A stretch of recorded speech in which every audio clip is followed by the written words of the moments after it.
يا صديقي دلني لله إني غاية الفردوس والظل الظليل. يا صديقي إننا بالله نحيا فهو نور وهو زاد والدليل. يا صديقي دلني لله إني غاية الفردوس والظل الظليل. يا صديقي إننا بالله. Bismillahirrahmanirrahim. Assalamualaikum warahmatullahi wabarakatuh. Alhamdulillah. Wassalamu ala rasulillah. Asyhadu an la ilaha illallah wa asyhadu anna Muhammadar Rasulullah. Allahumma sholli ala Muhammad wa ali Muhammad amma ba'du. Alhamdulillah, puji syukur kita panjatkan kehadirat Allah Subhanahu wa taala yang pada hari ini kita masih diberi kesempatan untuk menimba ilmu, diberi nikmat iman, nikmat Islam, nikmat silaturahim, nikmat keluarga, dan nikmat semuanya yang tidak bisa kita hitung satu persatu.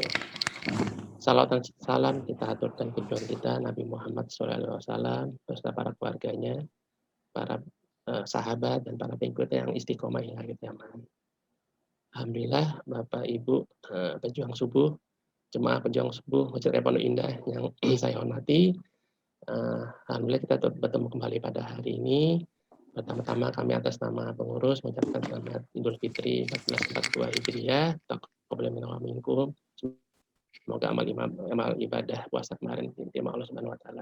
Sebelum kita mulai kajian pagi hari ini, izinkan saya untuk membacakan maklumat pada hari ini. Pertama, selalu niatkan pada hari ini untuk mendapatkan ridha Allah Subhanahu wa taala. Ya, dan kita niatkan seperti kita hadir di tengah-tengah majelis pada umumnya, jadi hingga kita diharapkan untuk berpakaian rapi, pakaian sopan, dan tentunya fokus untuk menyimak kajian dari guru-guru kita. Kemudian kami akan mematikan mikrofon dari Bapak Ibu semua, dan kemudian juga bagi Bapak Ibu yang hanya ingin mendengarkan saja, lebih baik di stop videonya sehingga bila ada kelihatan mengantuk atau tidak berpakaian rapi, tidak kelihatan yang lain atau mengganggu konsentrasi para jemaah dan pemberi kajian, dan kalau tidak akan kita matikan video Bapak Ibu semua. Setelah 1 jam nanti kajian dari Ustadz, kita akan ada sesi tanya jawab. Untuk itu kami mohon setiap pertanyaan yang berhubungan dengan materi pada hari ini bisa ditulis di kolom chat. Nanti akan diberi kesempatan untuk menanya secara langsung, yaitu dengan klik raise hand. Ya, nanti sesuai dengan urutan akan kami persilakan untuk memberikan pertanyaan. Baik, Bapak Ibu semuanya, hari ini alhamdulillah telah hadir di tengah-tengah kita Ustadz Dr. Nurul Huda Ma'arif LCMA. Assalamualaikum Ustadz. Waalaikumsalam warahmatullahi wabarakatuh. Ustadz ya. Alhamdulillah. Kalau nggak masih hujan Ustadz? Saya ini posisinya di Lebak, Pak. Lebak. Sekarang sudah hijrah kalau dalam bahasa orang sekarang gitu. Sehat ya, semua Ustadz ya? Alhamdulillah sehat semuanya dan kondisi juga baik cuaca ini. Alhamdulillah. Ustadz pagi hari ini akan membawakan tema istiqomah, ya tentunya sangat erat kaitannya dengan bulan Ramadan kemarin, dan tentunya bagaimana lanjutannya setelah kita menyelesaikan bulan puasa selama 1 bulan penuh. Baiklah, para Bapak Ibu semua, kita mulai saja kajian pagi ini dengan baca basmalah bersama-sama. Bismillahirrahmanirrahim. Bismillahirrahmanirrahim. Baik, untuk itu kami persilakan Ustadz untuk menyampaikan tausiahnya. Silakan Ustadz. Baik, Assalamualaikum warahmatullahi wabarakatuh. Alhamdulillah, wassalatu wassalamu ala rasulillah, Sayyidina Muhammadin wa man walah wa ala alihi wa sahbihi wa man tabi'ahu ila yaumil qiyamah. Allahumma faqihna fiddin wa 'allimna ta'wil. Allahumma faqihna fiddin wa 'allimna ta'wil. Allahumma faqihna fiddin wa 'allimna ta'wil. Lama ba'du. Puji syukur kita panjatkan kepada Allah Subhanahu wa taala yang telah memberikan berbagai kenikmatan kepada kita, terutama nikmat kesehatan, nikmat iman ya. Sehingga pada pagi hari ini kita diberikan kemudahan untuk bangun pagi, ya, berikan kemudahan untuk gabung di Zoom. Mudah-mudahan kita mendapatkan banyak manfaat Salawat dan salam untuk Rasulullah Shallallahu Alaihi Wasallam yang telah menunjukkan kita jalan yang lurus, Shirathul Mustaqim, sehingga kita mudah-mudahan menjadi hamba-hamba Allah yang betul-betul sesuai dengan tujuan penciptaan kita semuanya, yaitu liya'budun, untuk beribadah kepada Allah. Para Bapak Ibu yang dirahmati Allah, sebelum saya mulai kajian kita tentang al-istiqomah ya di dalam kitab Riyadhus Shalihin bab yang ke-8, saya ingin menyampaikan selamat Hari Raya Idul Fitri, walaupun sudah agak terlambat ya, sudah seminggu yang lalu. Taqabbalallahu minna minkum, mohon maaf lahir dan batin. Mudah-mudahan selepas kita keluar dari Ramadan, kita menjadi pribadi-pribadi yang betul-betul baru, yang dihapuskan dosa-dosanya, yang dihapuskan keluputannya, dan dicatat menjadi insan-insan yang la'allakum tattaqun, yang bertakwa secara konsisten terus-menerus. Amin amin ya rabbal alamin. Bapak Ibu sekalian yang dirahmati Allah, pagi ini kita akan berdiskusi ya, sharing tentang al-istiqomah. Saya kira ini tema yang sangat penting ya, tapi ini tidak mudah dijalankan. Istiqomah itu ungkapan yang sangat simpel untuk disampaikan, tetapi tidak mudah untuk dijalankan.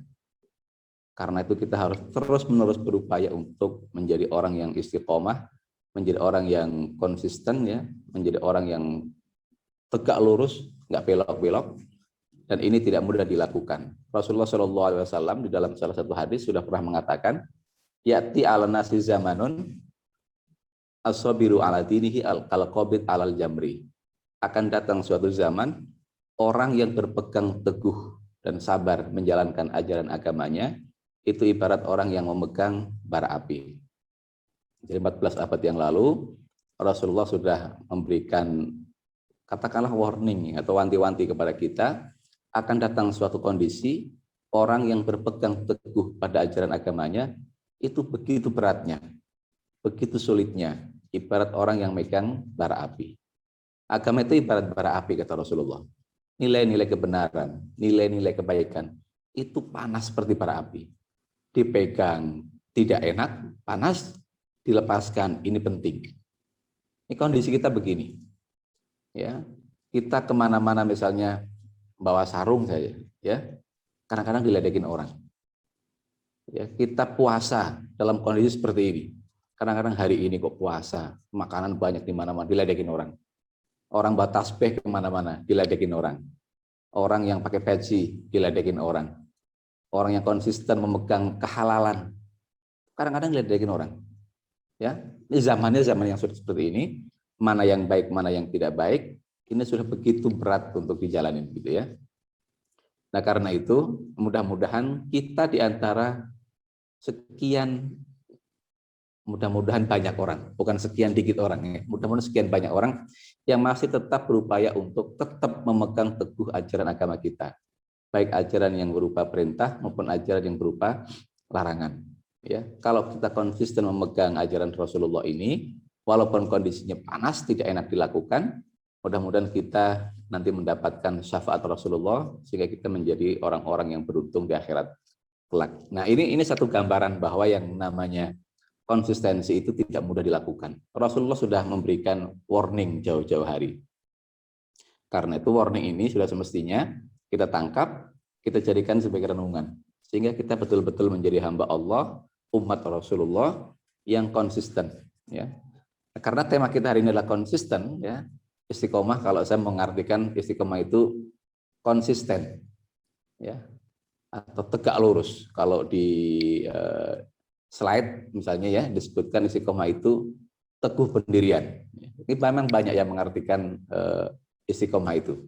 Ada yang bilang tegak lurus, ada yang bilang keteguhan pendirian, ada yang bilang konsistensi, ada yang bilang ketetapan, ada yang bilang banyak sekali ya.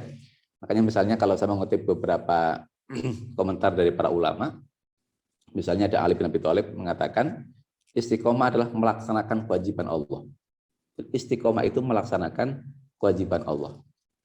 Ya, kalau melaksanakan kewajiban Allah, otomatis juga berarti meninggalkan larangannya. Karena ini dua paket. Di mana ada kewajiban, di situ ada larangan. Di mana ada larangan, di situ ada kewajiban. Ya, bahkan di dalam buku-buku atau kitab-kitab usul fikih biasanya dikatakan al-amru bisyai' nahyun an diddihi. Memerintahkan sesuatu berarti melarang kebalikannya. Atau an-nahyu bisyai' amrun bididdihi. Melarang sesuatu berarti menyuruh kebalikannya. Sholat itu wajib, kebalikannya adalah larangan, yaitu meninggalkan sholat. Babi itu haram, kebalikannya adalah perintah, yaitu meninggalkan babi, atau menjauhi babi dan seterusnya. Ya. Ibnu Rajab Al-Hambali mengatakan misalnya, yang dimaksud dengan istiqomah adalah meniti jalan yang lurus. Makanya kita kan kalau di dalam sholat, baca ihdinas siratal mustaqim, ya Allah berilah kami petunjuk jalan yang lurus, itu sampai 17 kali. Karena apa? Karena pentingnya jalan lurus.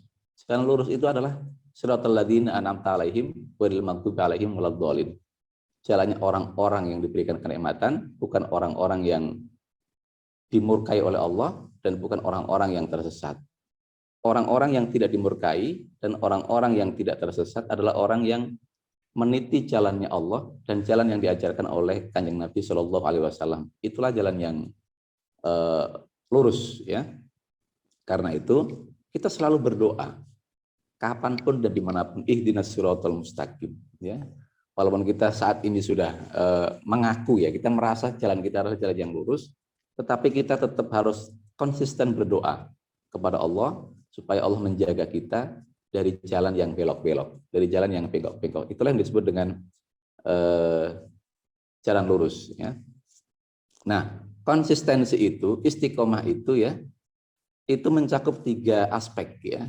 Ada istiqomah lisan, ada konsistensi lisan. Ini saya belum masuk ke kitabnya, ya.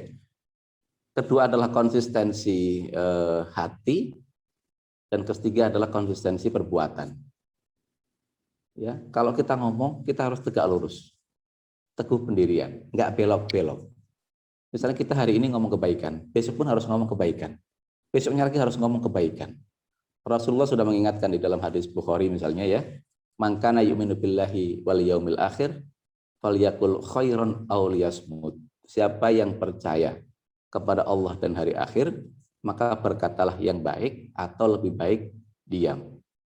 Berkata yang baik itu yang bagaimana? Berkata yang baik itu adalah berkata yang sesuai dengan Al-Quran dan dengan sunnah Kanjeng Nabi. Tidak ada dusta, tidak ada janji-janji yang palsu, ya, tidak menyakiti, tidak menghinakan. Itu kata-kata yang baik. Dan ini kita harus betul-betul lurus. Nggak boleh hari ini ngomongnya benar, sore ngomongnya beda lagi, besoknya ngomong benar, besoknya lagi kita bohong. Nggak boleh, ini namanya bukan istiqomah, bukan konsisten. Karena itu kalau yang dimaksud dengan konsistensi lisan, kalau kita ngomongnya lurus, benar, sesuai Quran, ya begitu selamanya. Nggak boleh belok-belok. Begitu juga konsistensi hati kita. Hati ini kan wilayahnya adalah wilayah keimanan, ya. Wilayah keimanan kepada Allah dan kepada hal-hal yang gaib misalnya, ya. Maka konsisten juga. Hari ini kita percaya kepada Allah, besok pun harus percaya kepada Allah. Hari ini kita percaya kepada Kanjeng Nabi, nggak boleh besok kita nggak percaya. Hari ini kita percaya akhirat, besok enggak, besoknya lagi misalnya gitu, ya. Sungsang misalnya gitu. Itu nggak bisa. Karena istiqomah itu menghendaki hati kita betul-betul lurus kepada Allah dan tidak belak-belok. Itu baru namanya istiqomah. Kemudian juga istiqomah perbuatan, ya, tindakan. Jangan sampai lisan, hati ngomong A, perbuatannya bertindak B. Itu namanya tidak nyambung. Kabura maqtan indallah antaqulu ma la taf'alun. Murka Allah akan begitu besar jika kamu ngomong tetapi kamu tidak melakukan. Atau sebaliknya, kamu melarang tapi kamu melakukan. La tanha an khuluqin wa ta'tiya mithlahu arin alaika idza fa'alta adimu. Ini dalam ungkapan qaul hikmah, ya. Celah bagimu, aib bagimu kalau engkau melarang sesuatu tetapi kamu melakukan. Artinya tidak ada keserupaan, kesepadanan antara apa yang dikatakan dengan apa yang dilakukan. Karena itu konsistensi kelakuan ini, perilaku ini juga penting kita jaga. Nggak boleh hari ini kita berbuat baik, besoknya kita sebaliknya berbuat buruk. Nanti berbuat baik lagi, nanti buruk lagi. Kalau kita berbuat baik, mestinya kita berbuat baik selamanya. Itu namanya konsistensi, namanya istiqomah. Nah, istiqomah di dalam ajaran kita ini menjadi ajaran yang sangat penting, karenanya ini kita temukan di dalam ayat-ayat Al-Quran maupun di dalam hadis-hadis Kanjeng Nabi. Ya, misalnya kalau kita lihat di dalam kitab Riyadhus Shalihin ya, bab yang ke-8, kajian tentang istiqomah itu diawali dari surah Hud ayat 112 ya. Saya bacakan ayatnya. Fastaqim kama umirta ya. Maka hendaklah luruslah engkau sebagaimana engkau diperintahkan. Ayat ini kalau kita lihat redaksinya, ini ditujukan kepada Kanjeng Nabi Muhammad. Jadi ketika Kanjeng Nabi Muhammad menyebarkan ajaran agama, beliau harus lurus, nggak boleh belak-belok, nggak boleh ada kepentingan lain selain kepentingan Allah, nggak boleh ada tujuan-tujuan lain selain tujuan Allah, nggak boleh terganggu oleh hambatan-hambatan yang menghadang, nggak boleh terganggu oleh caci makian, nggak boleh terganggu oleh hinaan, nggak boleh terganggu oleh ancaman. Jadi lurus saja, sebagaimana yang telah diperintahkan oleh Allah kepadamu, kepada Muhammad ya. Nah, ini memang tidak mudah ya, karena yang namanya orang melakukan kebaikan, menyebarkan kebaikan, itu tantangannya sangat-sangat banyak. Dari zaman Nabi Adam, tantangannya sudah banyak. Ada iblis di sana, Nabi Musa, ada Fir'aun di sana, ya, pembenci-pembencinya itu banyak. Nabi Muhammad itu tantangannya banyak, baik tantangan yang physically maupun tantangan yang non fisik. Yang physically misalnya beliau diancam, ya, untuk dibunuh, diboikot, ya, dicaci maki. Yang non physically misalnya dijatuhkan mentalnya, dibilang orang gila, ya, secara psikis akan mengganggu ya, dibilang orang majnun ya, dibilang penyair, dibilang orang yang pembohong, dibilang orang yang mengigau, dibilang orang yang mimpi dan segala macam. Ini kalau secara mental tidak kuat, ini akan bikin kita ngedon, ya, ini akan ngedrop. Dan kita kalau sudah ngedrop, maka kita tidak akan punya kekuatan untuk tegak lurus menjalankan perintah Allah dan meninggalkan larangannya. Maka dari itu, Kanjeng Nabi ketika dulu menyebarkan ajaran Islam, di awal-awal ketika Islam belum banyak dikenal oleh masyarakat Arab, itu susahnya luar biasa. Yang memusuhi sangat banyak ya. Nabi bahkan diiming-imingin oleh dengan harta ya, dengan tahta, dengan wanita. Kalau Nabi mau meninggalkan dakwahnya, Nabi akan diberikan ini semuanya. Tapi karena Nabi konsisten, Nabi tegak lurus, nggak mau terganggu, Nabi mengatakan, andaikan matahari diletakkan di tangan kananku dan rembulan di tangan kiriku, aku tidak akan meninggalkan dakwah ini. Aku tetap akan terus menjalankan dakwah ini.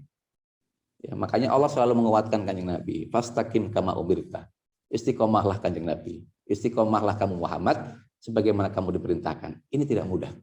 Kalau kita sekarang menjalankan konsistensi mungkin relatif lebih mudah ya, karena keluarga kita sudah menjalankannya, tetangga kita menjalankannya ya, yang lain juga menjalankan, relatif mudah. Tapi pada zaman-zaman itu sulit sekali ya. Tetapi walaupun ayat ini hanya redaksinya berlaku kepada Kanjeng Nabi, tetapi tentu nilai-nilai istiqomah, ajaran-ajaran konsistensi dan keteguhan pendirian itu juga berlaku pada kita semuanya selaku umatnya gitu ya. Nah, kalau kita lihat konteks istiqomah, sebetulnya ada dua kategorinya ya. Kalau tadi kan yang saya sebutkan dengan istiqomah lisan, kemudian istiqomah hati dan tindakan itu lebih kepada subjek istiqomahnya lah ya. Pelaku istiqomahnya, pelakunya adalah satu lisan, pelakunya adalah hati, pelakunya adalah perbuatan. Yang kedua adalah objeknya. Ada yang disebut dengan perintah-perintah, ada yang disebut dengan larangan-larangan. Saya seringkali mengutipkan komentar dari Syekh Nawawi Al-Bantani ya, orang hebat dari Banten ya, yang menjadi Imam Haramain. Itu beliau punya kitab kecil, judulnya Al-Futuhatul Madaniyah fi Syu'ab Al-Imaniyah. Ya, kitab ini terinspirasi dari Al-Futuhatul Makkiyah karya Ibnu Arabi ya. Nah, di dalam kitab ini beliau mengatakan inti persoalan atau inti nilai ajaran agama kita hanya ada dua. Yang pertama adalah al-ma'murat, yang kedua adalah al-manhiyat.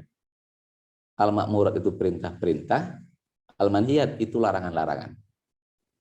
Jadi ajaran agama kita itu kalau nggak perintah ya larangan, kalau nggak larangan ya perintah. Sholat masuk dalam kategori perintah. Puasa masuk dalam kategori perintah. Minum khamar larangan. Ya. Babi larangan. Ambawang bipang larangan ya. Kemudian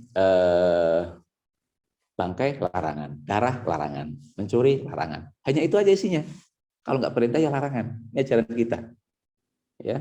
Perintah nanti dibagi dua. Ada perintah yang wajib, ada perintah yang sunnah. Yang wajib itu yang mau tidak mau kita harus jalankan. Yang sunnah kita boleh menawar. Mau dijalankan syukur, tidak juga no problem. Jadi kita ada yang diikat pelaksanaan tanggung jawabnya, ada yang diberikan kebebasan. Yang diikat itu konsekuensinya kalau dijalankan pahala, kalau enggak dosa. Kita nggak punya pilihan. Sholat subuh kita nggak punya pilihan. Walaupun ngantuk, jalanin.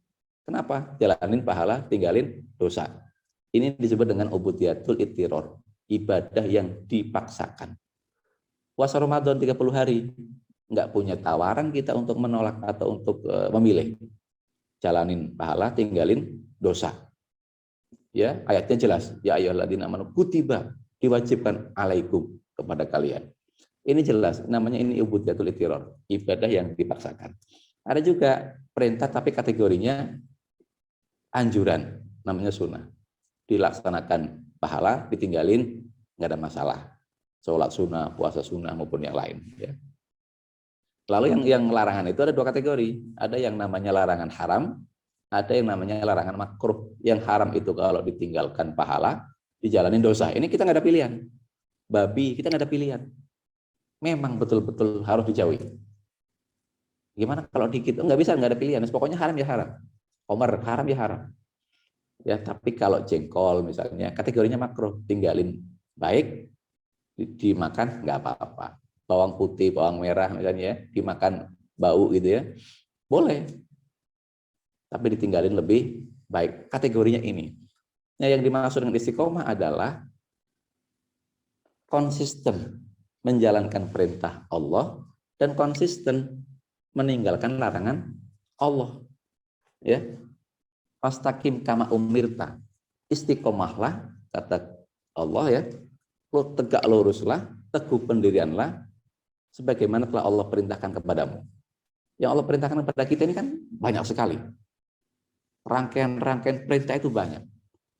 Rangkaian-rangkaian larangan juga sangat banyak. Kita istiqomah. Yang perintah kita jalanin dengan konsisten, yang larangan kita tinggalin dengan konsisten. Jangan pelin-pelan. Hari ini sholat, besok enggak. Ya, hari ini kita makannya halal, besok makannya yang haram. Terus begitu. Ini bukan tipe orang yang beragama yang baik. Ya, ini ada kalanya pas lagi benar dia baik, dan pas ada kalanya dia lagi nggak benar, dia berarti nggak baik. Orang beragama itu harus yang baik-baik yang dijalankan. Ya. Makanya ada seorang teolog dari Romania, elit namanya Marisa Elit ya, dia mengatakan orang beragama itu punya dua pilihan. Satu, dia menjalankan yang baik, dua menjalankan yang buruk. Orang beragama memilih menjalankan yang baik. Memilih menjalankan yang suci, meninggalkan yang tidak baik. Itu namanya konsistensi ya. Kemudian di ayat yang kedua ya. Ini berkaitan dengan manfaat istiqomah ya. Berkaitan dengan reward yang akan diberikan kepada orang yang mampu berjalan tegak lurus, teguh pendirian di jalur yang memang Allah inginkan. Ya, jalur menjalankan perintah dan jalur meninggalkan larangan. Qala ta'ala innal ladzina qalu rabbunallahu tsumma istaqamu tatanazzalu alaihimul malaikatu alla takhafu wa la tahzanu wa abshiru bil jannati allati kuntum tu'adun nahnu awliyaukum fil hayatid dunya wa fil akhirah wa lakum fiha ma tashtahi anfusukum wa lakum fiha ma tad'un nuzulan min ghafurir rahim ya. Ini di dalam surah Fussilat ayat 30 sampai 32 ya. Saya bacakan artinya. Sesungguhnya orang-orang yang mengatakan bahwa Allah adalah Tuhan kita semua. Kemudian mereka itu bertindak lurus. Ini adalah orang yang beriman ya. Dia mengatakan Allah adalah Tuhan kita semuanya. Inilah yang kemudian kita kenal dengan konsep ketauhidan ya. La ilaha illallah. Qul huwallahu ahad. Allahus samad lam yalid walam yulad walam yakul lahu kufuwan ahad. Wa ilahukum ilahu wahid. Ya. Konsep ketauhidan yang diajarkan oleh Kanjeng Nabi. Nabi dari zaman Nabi Adam sampai Nabi Muhammad yang diajarkan adalah ketauhidan. Enggak ada Tuhan lain selain Allah. La ilaha.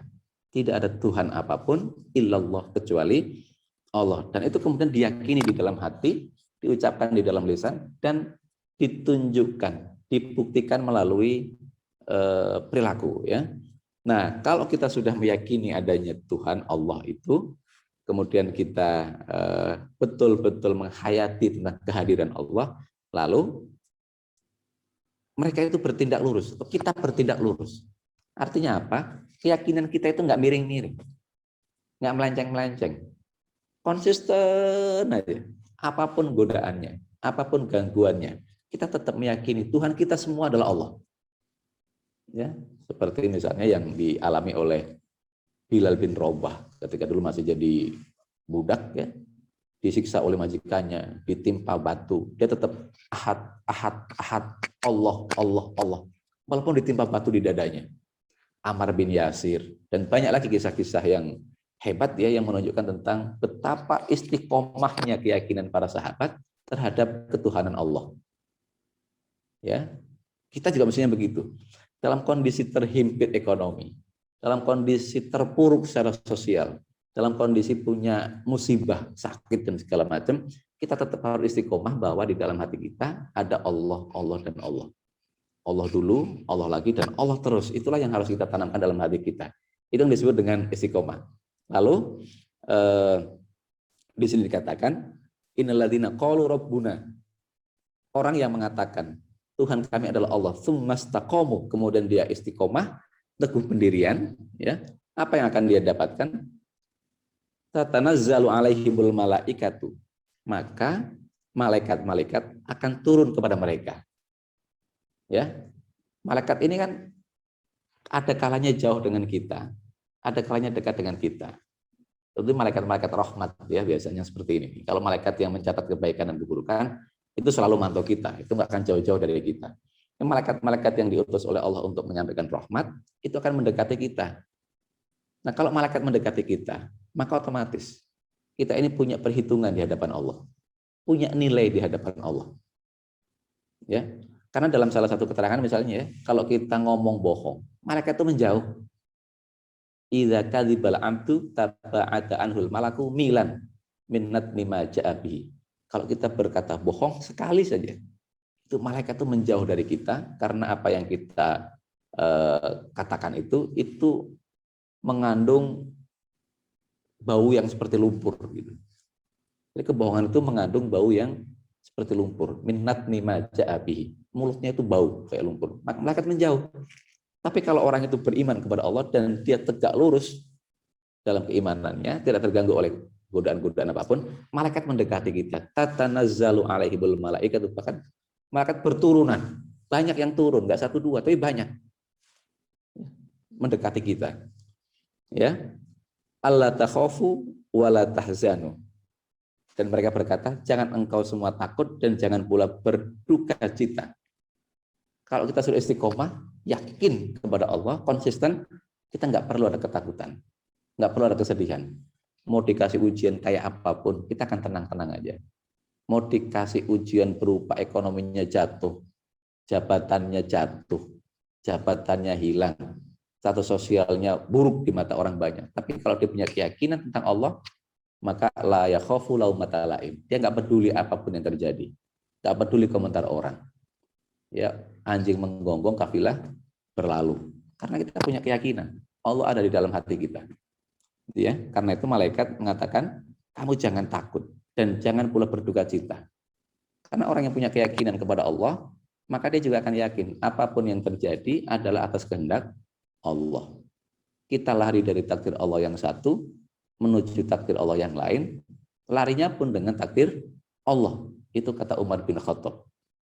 Bahkan kalau di Quran dikatakan daun yang jatuh pun atas kehendak Allah. Para ulama sufi mengatakan tidak ada nafas pun yang berhembus dari diri kita kecuali atas kehendak Allah. Kalau orang yang beriman dan imannya teguh pendirian, konsisten, maka dia tidak akan takut dan tidak akan bersedih. Karena apapun yang terjadi itu semata-mata atas kehendak Allah. Makanya seorang ulama mengatakan, kalau kita tahu musibah itu datangnya dari Allah, maka kita tidak pernah akan menganggap musibah itu gede. Ini kan dari Allah.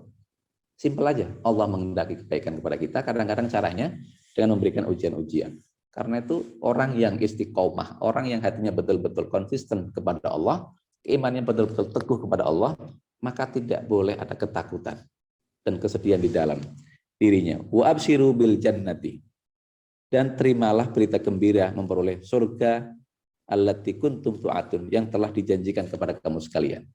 Orang yang istiqomah, ya, manfaatnya dia tidak akan ada ketakutan, malaikat mengitari dia tidak akan ketakutan, dia tidak akan berduka cita, tidak akan bersedih, dan dia akan diberikan kabar gembira surga.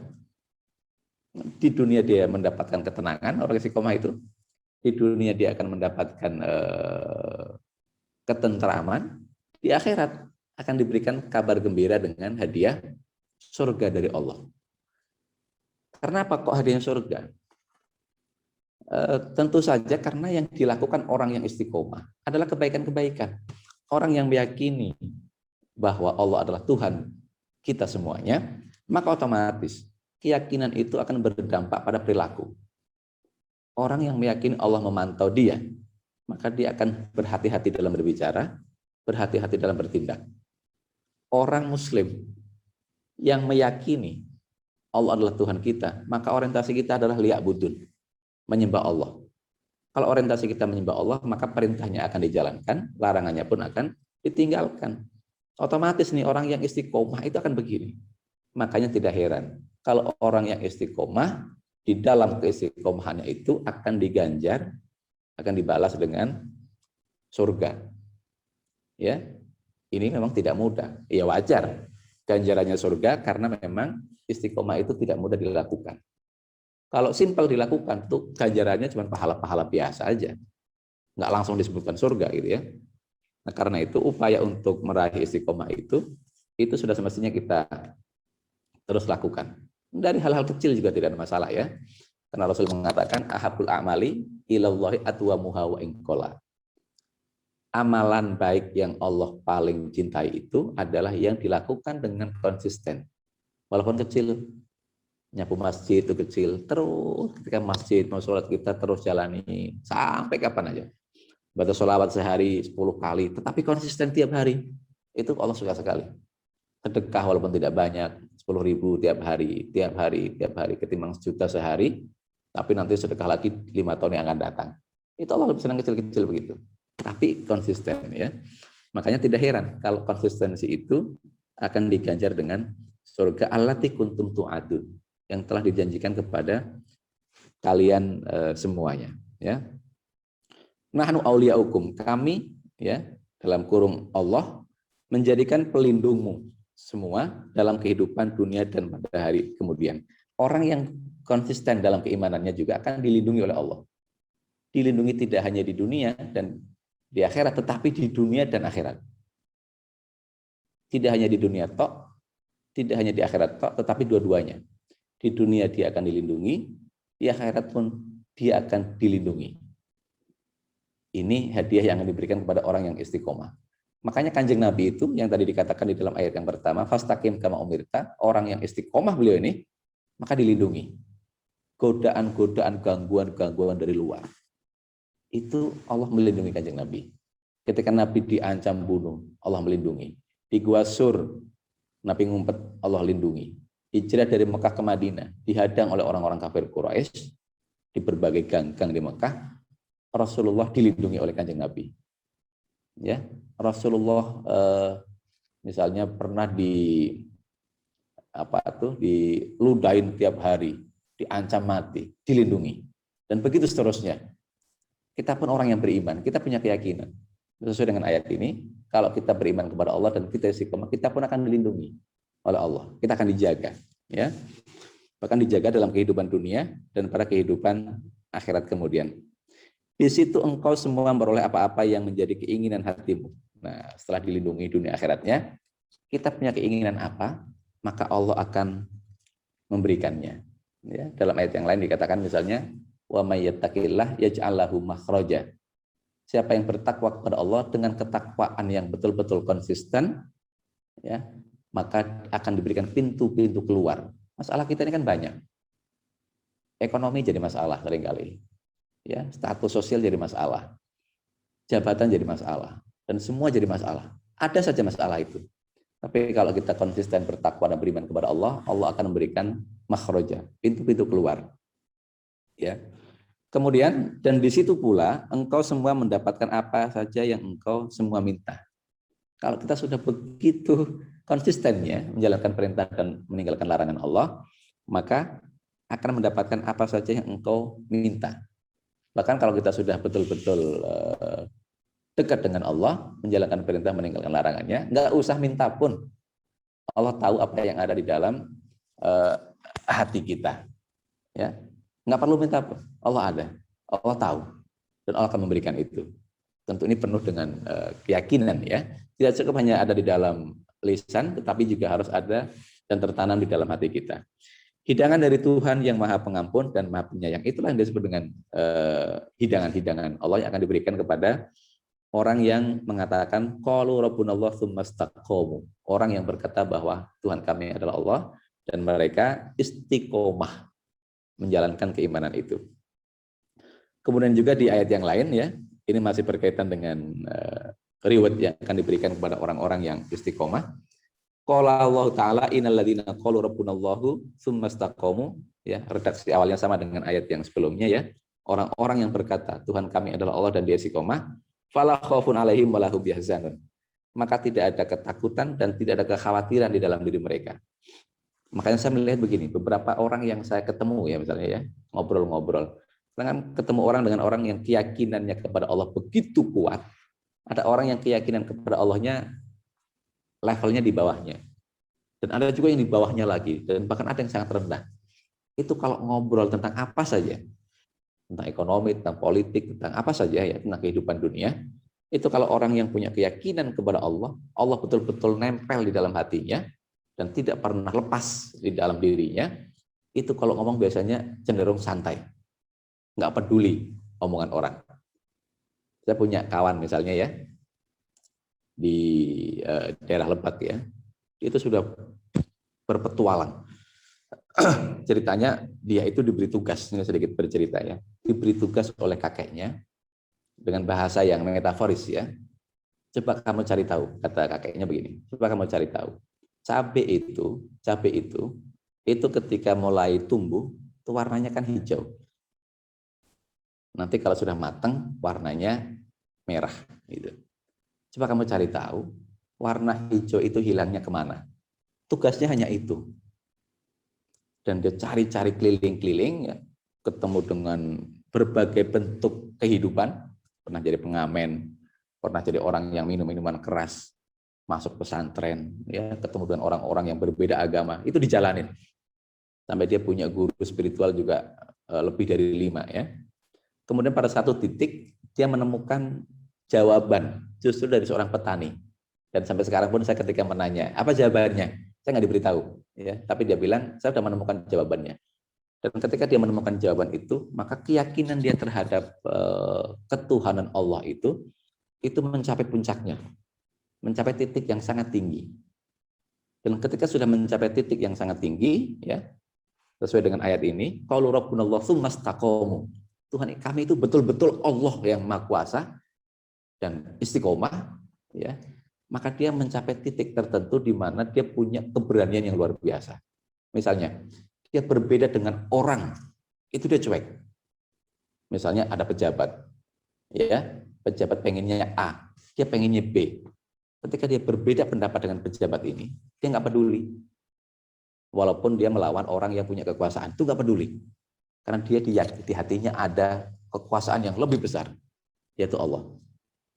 Ketika ada orang bertamu pada dia nih, dan ini orang penting yang bertamu, pejabat katakan gitu, orang yang punya kekuasaan. Kalau dia pengen tidur, ya tidur aja, nggak peduli nanti dia akan dianggap negatif oleh pejabat ini, penguasa ini, nggak peduli dia nanti akan dianggap tidak menghargai tamu. Dia pengen tidur, ya tidur aja. Kalau tamu itu pengen ketemu, ya silakan nunggu gitu. Walaupun nunggunya berjam-jam, ya biarin aja nunggu. Dia nggak peduli. Sampai segitunya. Ya, ada misalnya suatu saat dia pernah mengadakan kegiatan. Orang yang diminta untuk hadir, yang diminta untuk ceramah terlambat. Ya, harusnya jam 3 misalnya ya, dia datang jam 4. Itu sama dia langsung dihardik, diomel-omelin itu. Nah, dia nggak peduli dengan siapapun. Nah, saya melihat beberapa karakternya orang yang hatinya betul-betul nempel kepada Allah, itu nggak peduli dengan siapapun. Walaupun itu berdampak pada dirinya, pada keluarganya. Itu sama persis dengan karakternya Kanjeng Nabi. Nabi itu begitu. Ya. Fastaqim kama umirta. Istiqomalah kamu Muhammad seperti Allah perintahkan kepadamu. Betul-betul kekeh. Kita pun begitu biasanya. Yang yakin kepada Allah misalnya ya, dalam melakukan apapun itu nggak peduli dengan siapapun, nggak ada ketakutan, nggak ada kekhawatiran. Terus pokoknya yakin karena Allah, lurus jalanin. Gitu. Kita begitu. Tapi kalau kita ragu, nah biasanya nih imannya agak lembek nih. Ya. Mau haji nggak ya, daftar nggak ya? Nanti kalau daftar pelunasannya gimana nih? Ragu gitu ya. Ini berarti imannya tidak betul-betul nancep kepada Allah. Ya. Sedekah ya, mau sedekah bingung. 1 juta sedekah nggak ya? Sedekah nggak ya? Padahal Allah sudah jelasin betul di dalam banyak ayat. Sedekah pokoknya, ya. Nanti akan diganti sama Allah. Yakin aja. Kalau orang yakin kepada Allah, langsung aja sedekah. Nggak usah mikir-mikir banyak, pertimbangan. Tapi kalau kadang-kadang kita kan imannya karena imannya levelnya level yang kelas bawah, kadang-kadang iya, kadang-kadang enggak. Hari ini pengen sedekah, nanti sore berubah, terus begitu. Ya takut nanti kalau sedekah saya nggak bisa makan, takut kalau sedekah nanti anak saya jadi nggak bisa jajan, kepikiran aja. Ya, tapi kalau orang yang betul-betul nancep hatinya kepada Allah, nggak akan begitu. Saya berdialog dengan beberapa kawan, ya, beberapa orang yang begitu, bahkan kadang-kadang mereka tidak mau banyak bergaul dengan kita ya, ada yang di pinggir-pinggiran, tetap aja mereka rezeki juga banyak, jabatan juga seringkali status sosialnya tinggi di hadapan masyarakat dan begitu seterusnya ya.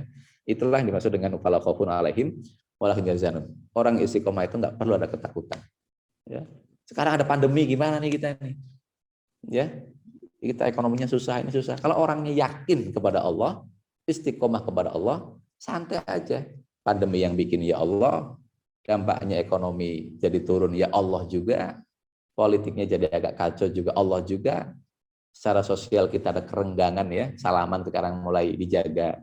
Yang tadinya salamannya nempel lama ya, bisa bermenit-menit berjarak. Yang tadinya kita kalau kumpul ngobrol bareng tanpa jarak, sekarang berjarak.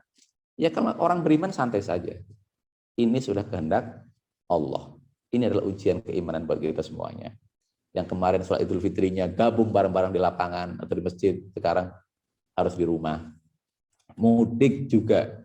Yang biasanya kita rame-rame mudik, saya ke Jawa mudik misalnya ya, di jalan ketemu dengan ribuan orang, sekarang ditunda. Kalau orang beriman santai aja.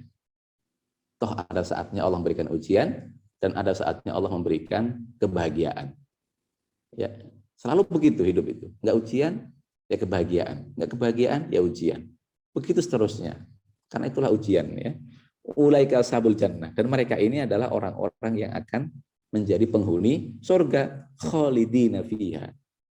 Ya, dan bahkan akan kekal di dalamnya, jazaa'an bima kanu ya'malun, sebagai balasan terhadap apa yang mereka lakukan. Nah, jadi lagi-lagi di ayat ini pun sebagaimana di ayat yang sebelumnya, orang yang istiqomah hatinya, lisannya, perbuatannya untuk Allah dan kepada Allah, maka ganjarannya adalah al-jannah khalidina fiha, surga dan akan kekal di dalamnya. Kita semua tentu saja sangat menghendaki ya, menginginkan kenikmatan baik itu di dunia maupun terutama di akhirat. Karena kenikmatan di akhirat itu khairun wa abqa. Kenikmatan yang lebih baik dan lebih kekal. Enggak ada ujung pangkalnya. Kemudian kita masuk ke hadisnya ya. Pertama hadis yang diriwayatkan dari Abi Amr ya. Wa an Abi Amrin wa qila Abi Amroh. Hadis ini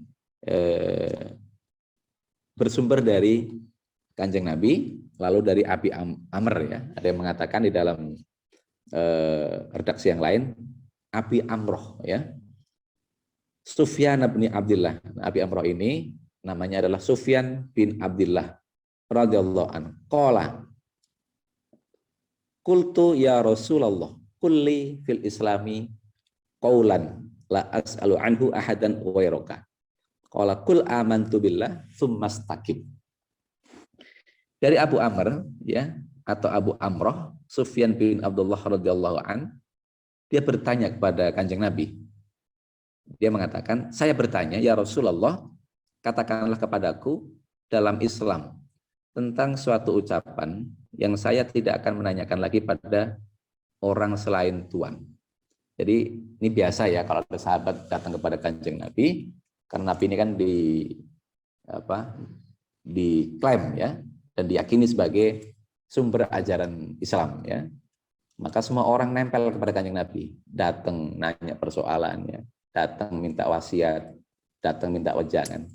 Termasuk juga misalnya Sufyan bin Abdullah ini datang kepada Kanjeng Nabi, dia ingin mendapatkan satu wasiat berupa satu kata-kata, satu motivasi yang kalau dia tanyakan kepada Kanjeng Nabi, dia kira-kira nggak perlu bertanya kepada orang lain gitu ya.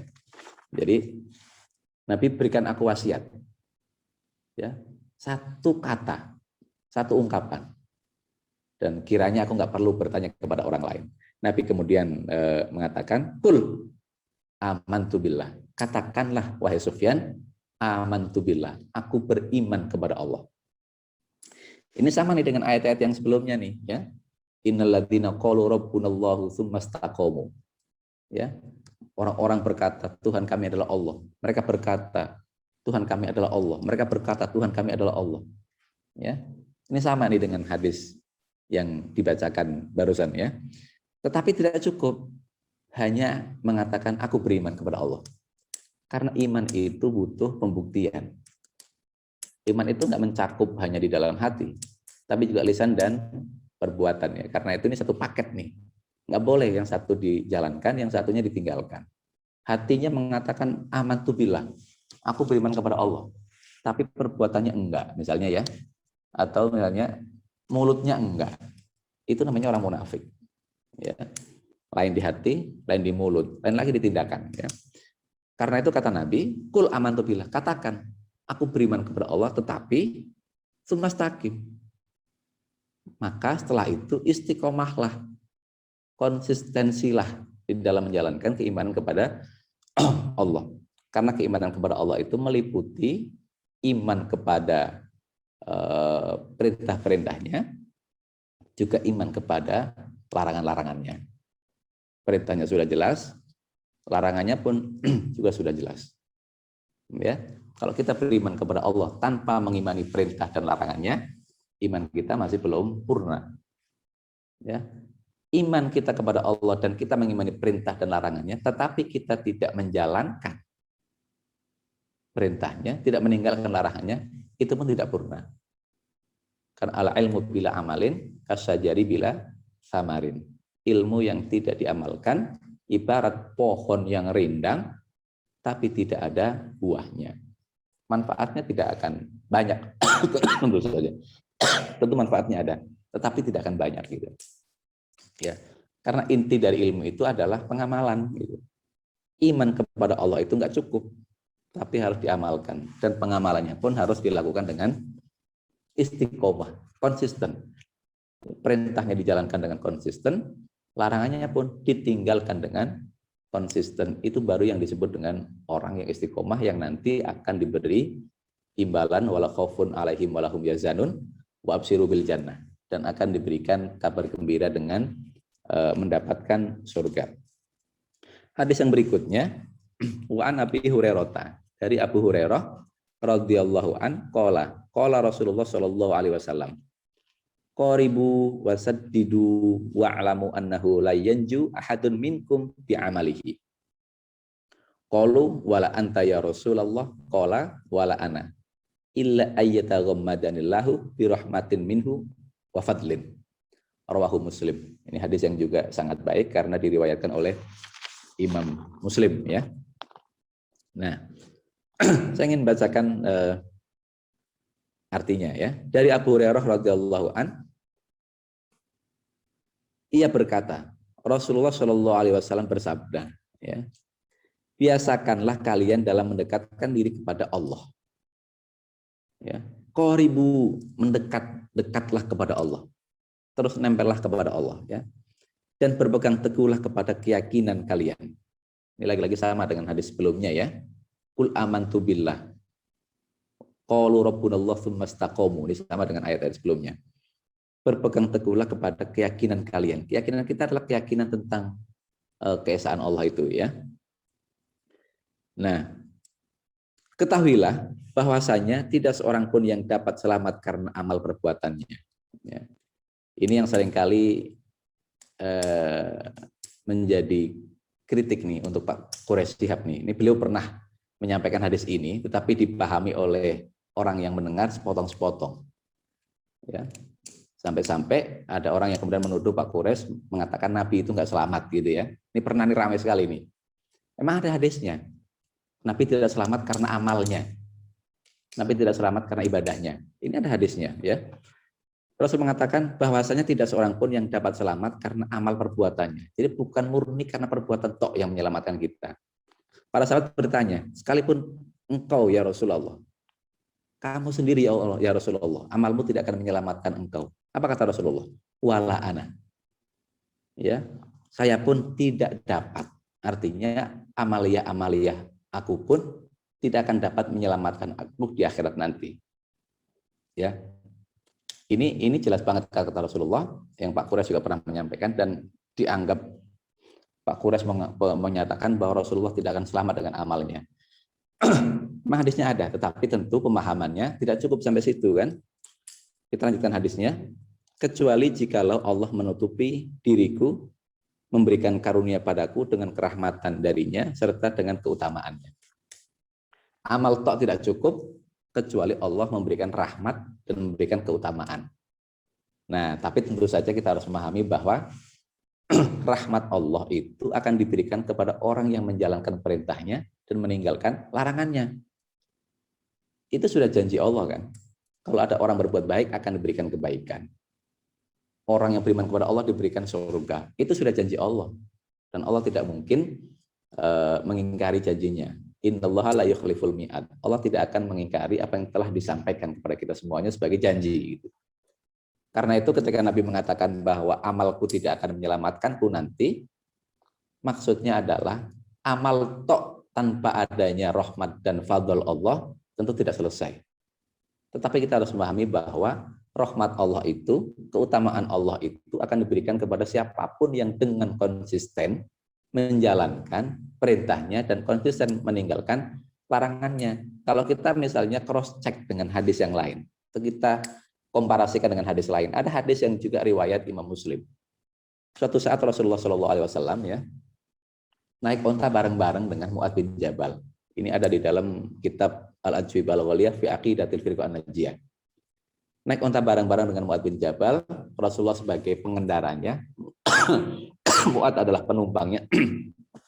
Mu'adz penumpangnya. Lalu Nabi bertanya kepada Mu'adz, "Ya Mu'adz, atadri ma haqqullahi 'alal ibadi?" Mu'adz, kamu tahu nggak apa haknya Allah atas para hambanya?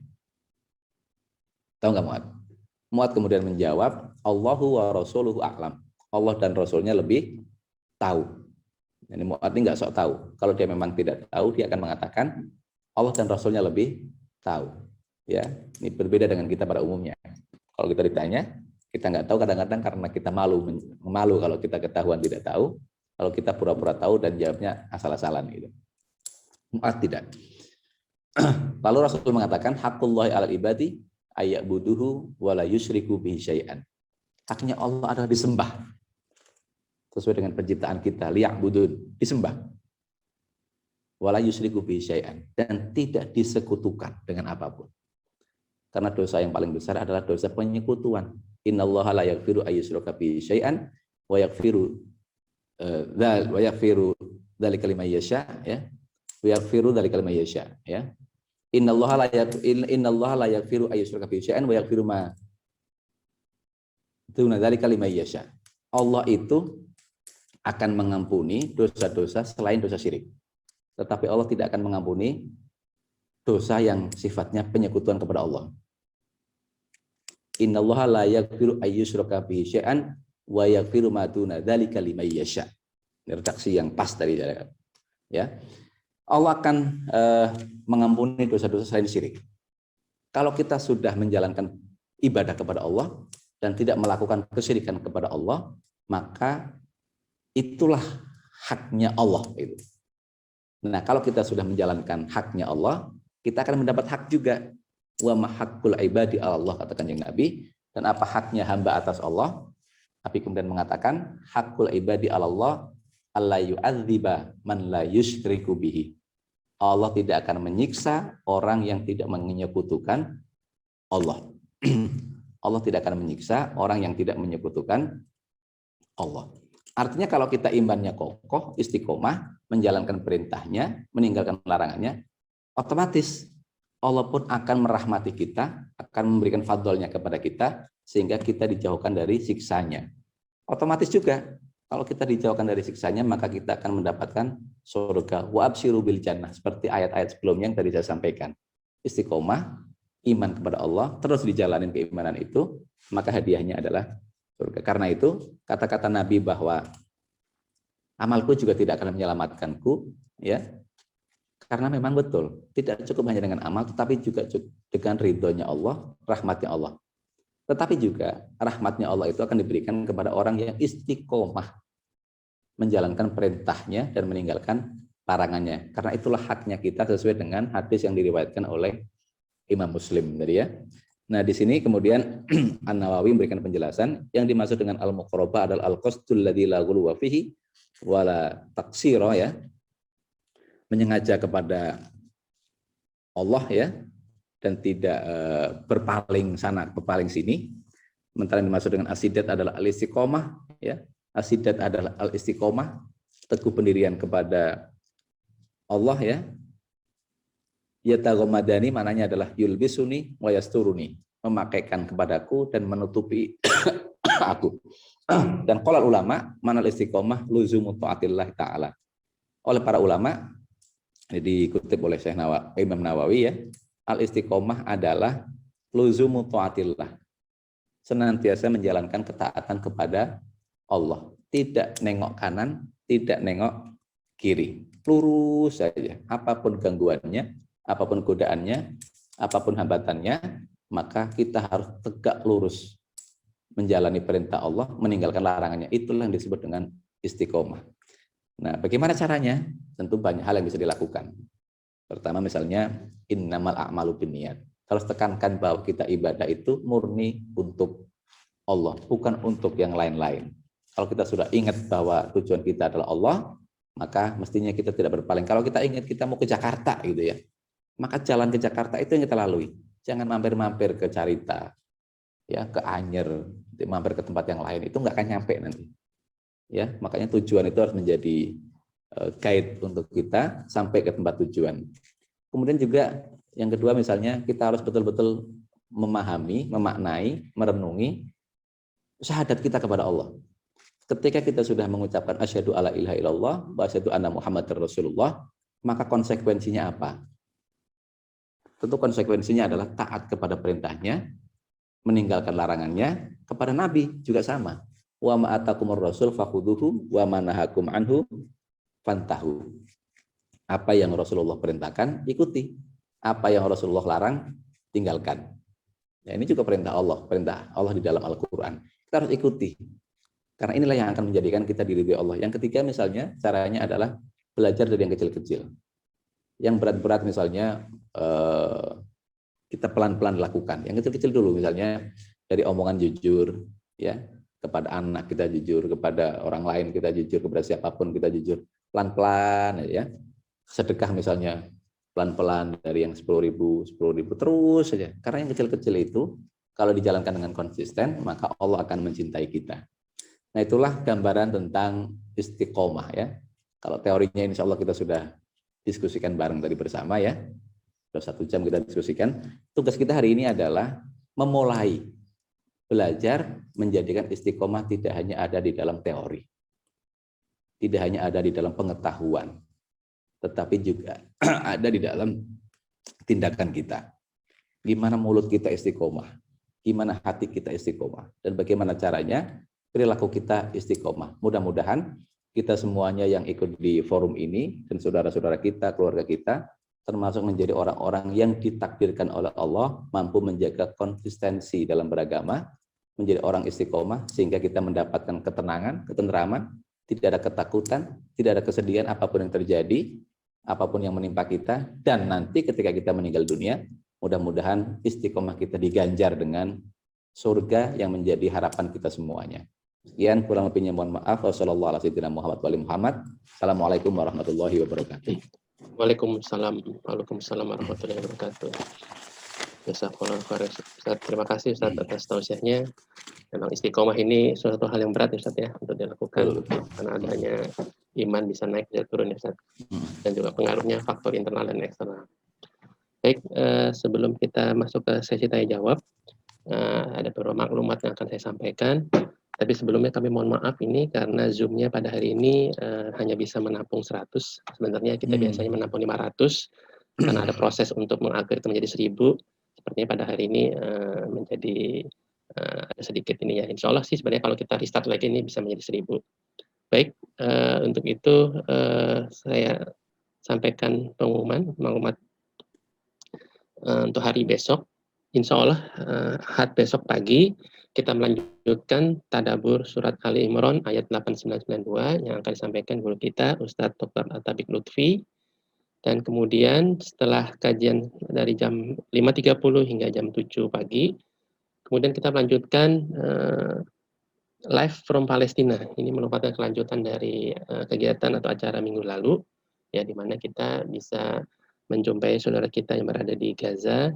Dan insya Allah besok kita akan dipandu juga dari sahabat Al-Aqsa, Spirit Al-Aqsa, dan Mercy. Dan insya Allah juga kita bisa mungkin terhubung dengan saudara kita yang berada di Gaza dan di Al-Quds. Jadi kami mengundang Bapak Ibu semua, besok kita setelah kajian dengan Ustadz Atabik Lutfi akan kembali kita mendapatkan informasi terkini, ya, kondisi di saudara kita di Gaza dan pada umumnya di Palestina dan Al-Quds. Baik. Mungkin ada tambahan dari Pak Fadian? Tidak ya. Sebagai nanti yang akan membantu acara kita.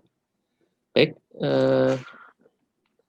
ini kami alhamdulillah ya kegiatan minggu lalu itu kita juga melakukan untuk mengumpulkan dana, dan alhamdulillah ada sekitar 1.000 orang yang memberikan donasinya dan terkumpul lebih dari 700 juta alhamdulillah, dan kita telah salurkan yaitu pada tanggal 21 Mei 2021 Pojong Suku Masyarakat Pondok Indah telah menyalurkan bantuan pulih Palestina sebesar 500 juta, yaitu terbagi di antara sahabat Al-Aqsa, Spirit Al-Aqsa, dan Mercy. Kepada Bapak dan Ibu jemaah yang telah berpartisipasi, kami ucapkan terima kasih. Semoga menambah amal baik dan berat timbangan Bapak Ibu semua di akhir kelak.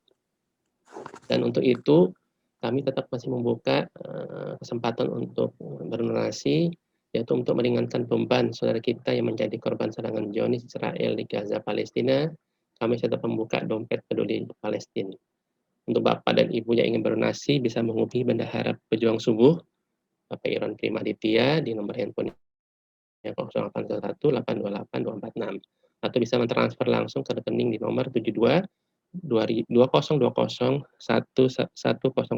di Bank Syariah Indonesia atas nama Yayasan Pejuang Subuh Pondok Indah dengan diberi keterangan Palestina. Baik, itu saja pengumuman yang dapat disampaikan. Baik, di kolom chat ada pertanyaan tentang bagaimana Ustadz doa yang memungkinkan kita dapat istiqomah. Apakah doa yang di Ali Imran ayat 8 tersebut dan juga yang Rasulullah ajarkan ya muqallibil qulub itu cukup Ustaz, apa ada yang doa lain yang bisa kita pelajari Ustaz? Ya, langsung nih Pak ya? Langsung Pak, langsung Ustaz. Baik, ya ini penting ya, tetapi tentu nggak cukup hanya doa ya, kita harus juga berupaya secara pelan-pelan ya melalui tindakan. Kalau doa ada beberapa ayat dan hadis yang bisa dibaca ya, misalnya Rabbana la tuzigh qulubana ba'da idh hadaitana wa hab lana min ladunka rahmah innaka antal wahhab. Intinya ayat ini memberikan arahan kepada kita untuk berdoa kepada Allah. Ketika Allah sudah memberikan hidayah kepada kita, kita minta kepada Allah nih, biar hidayah ini tidak goyang sana goyang sini. Ya, biar hidayah ini betul-betul jejak, tetek, sehingga dari kita diberikan hidayah, kita nggak tahu persis kapan kita mendapat hidayah kan? Itu sampai kita meninggal, hidayah itu ada tetap di dalam diri kita.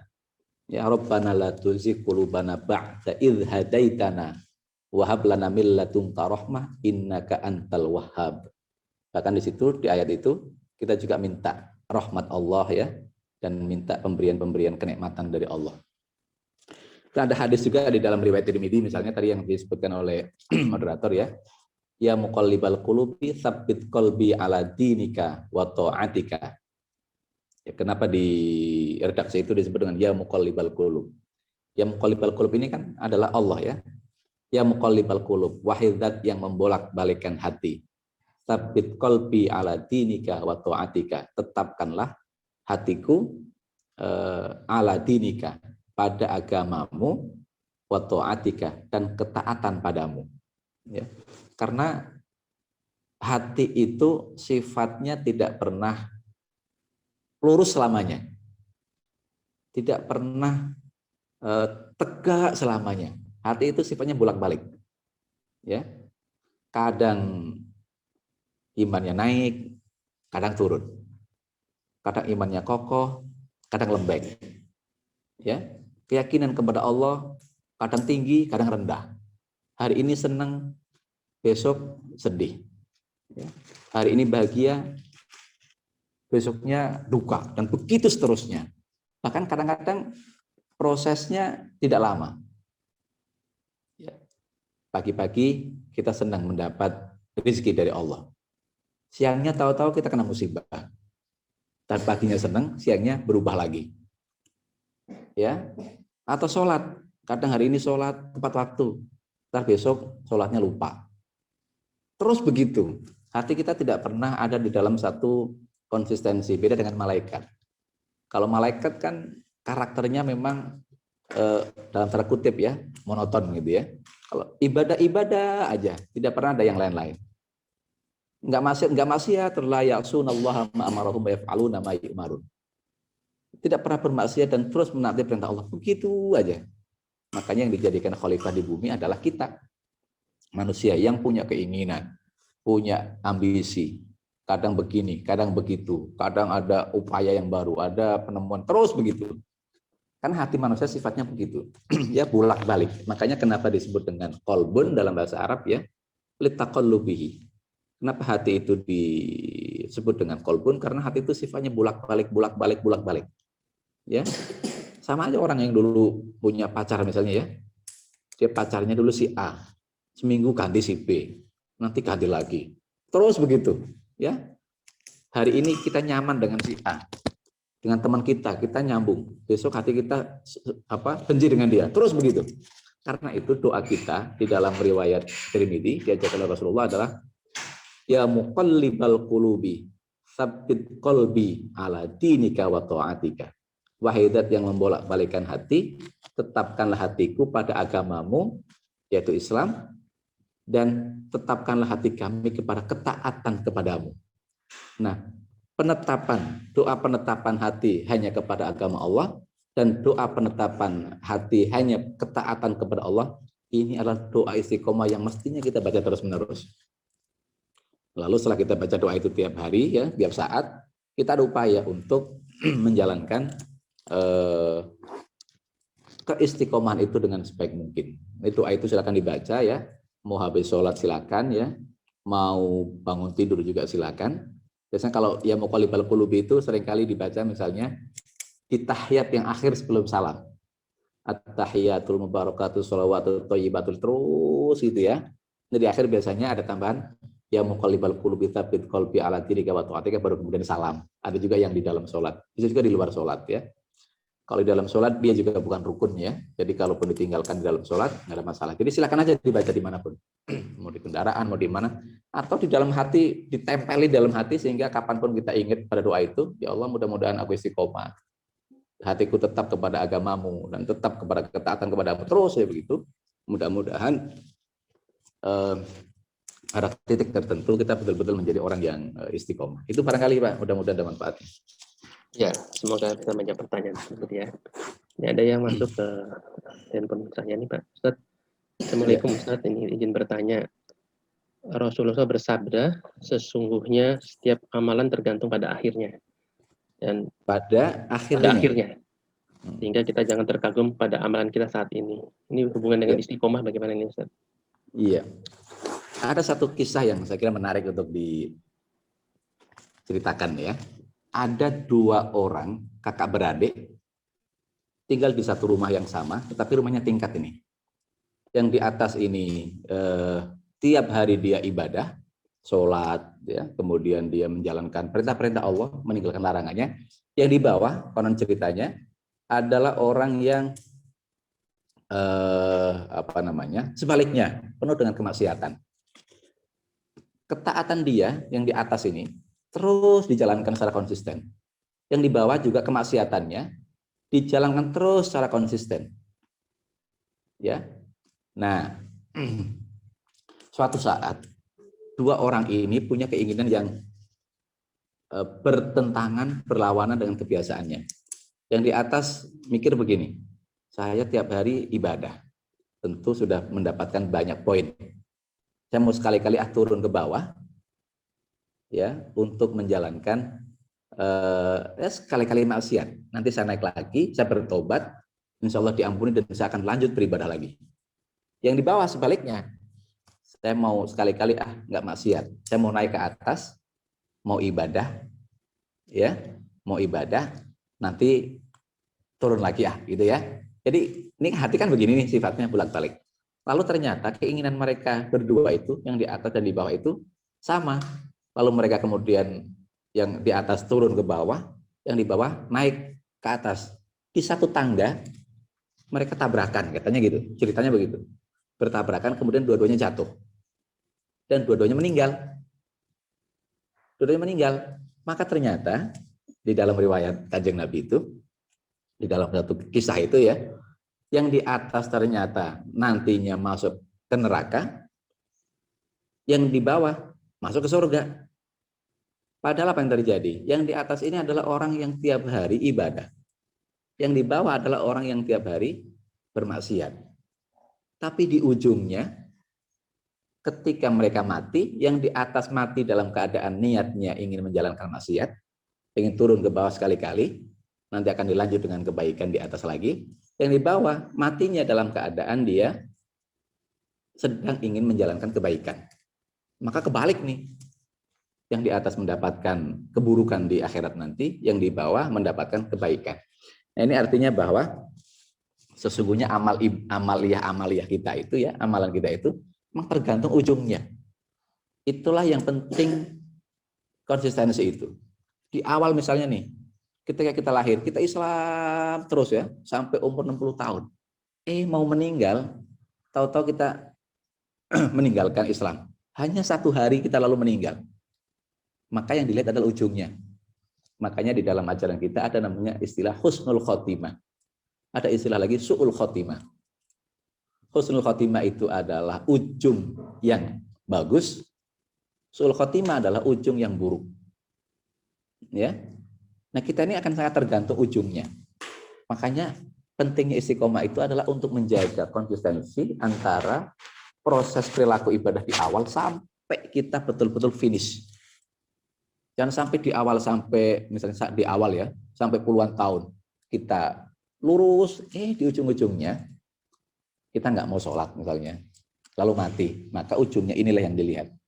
Sebaliknya juga, selama berhari-hari kita menjalankan kemaksiatan kepada Allah, ujung-ujungnya udah 65 tahun, pengen sholat tekun, baru sholat sekali aja, bahkan sholatnya belum rampung, lalu mati, maka Allah ngelihat ujungnya ini. Ya, makanya Allah itu sebetulnya dibilang simple ya simple. Ya, ujungnya aja deh kita ambil. Ya, misalnya saya mau maksiat sekarang, nanti kalau udah mau mati saya baru mau taat. Itu simpel dan Allah akan mengampuni itu. Tetapi kita diberi rahasia. Kita nggak tahu mati kita itu kapan. Ya, mati itu kapan? Kita nggak tahu. Kalau kita tahu mati itu kapan, enak. Ya, saya mati 2 tahun lagi, nantilah seminggu lagi saya beribadah.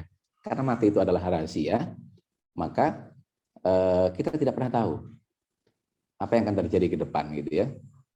Karena itu, apa yang dikatakan oleh Kanjeng Nabi bahwa sesungguhnya amalan itu tergantung pada akhirnya nanti, itu sangat iya.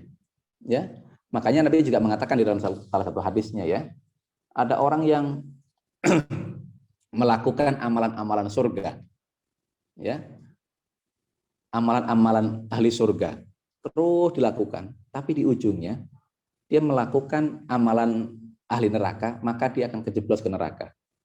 Sebaliknya, ada orang yang menjalankan amalan-amalan ahli neraka terus, tapi di ujungnya dia menjalankan amalan ahli surga, maka dia akan masuk ke dalam surga.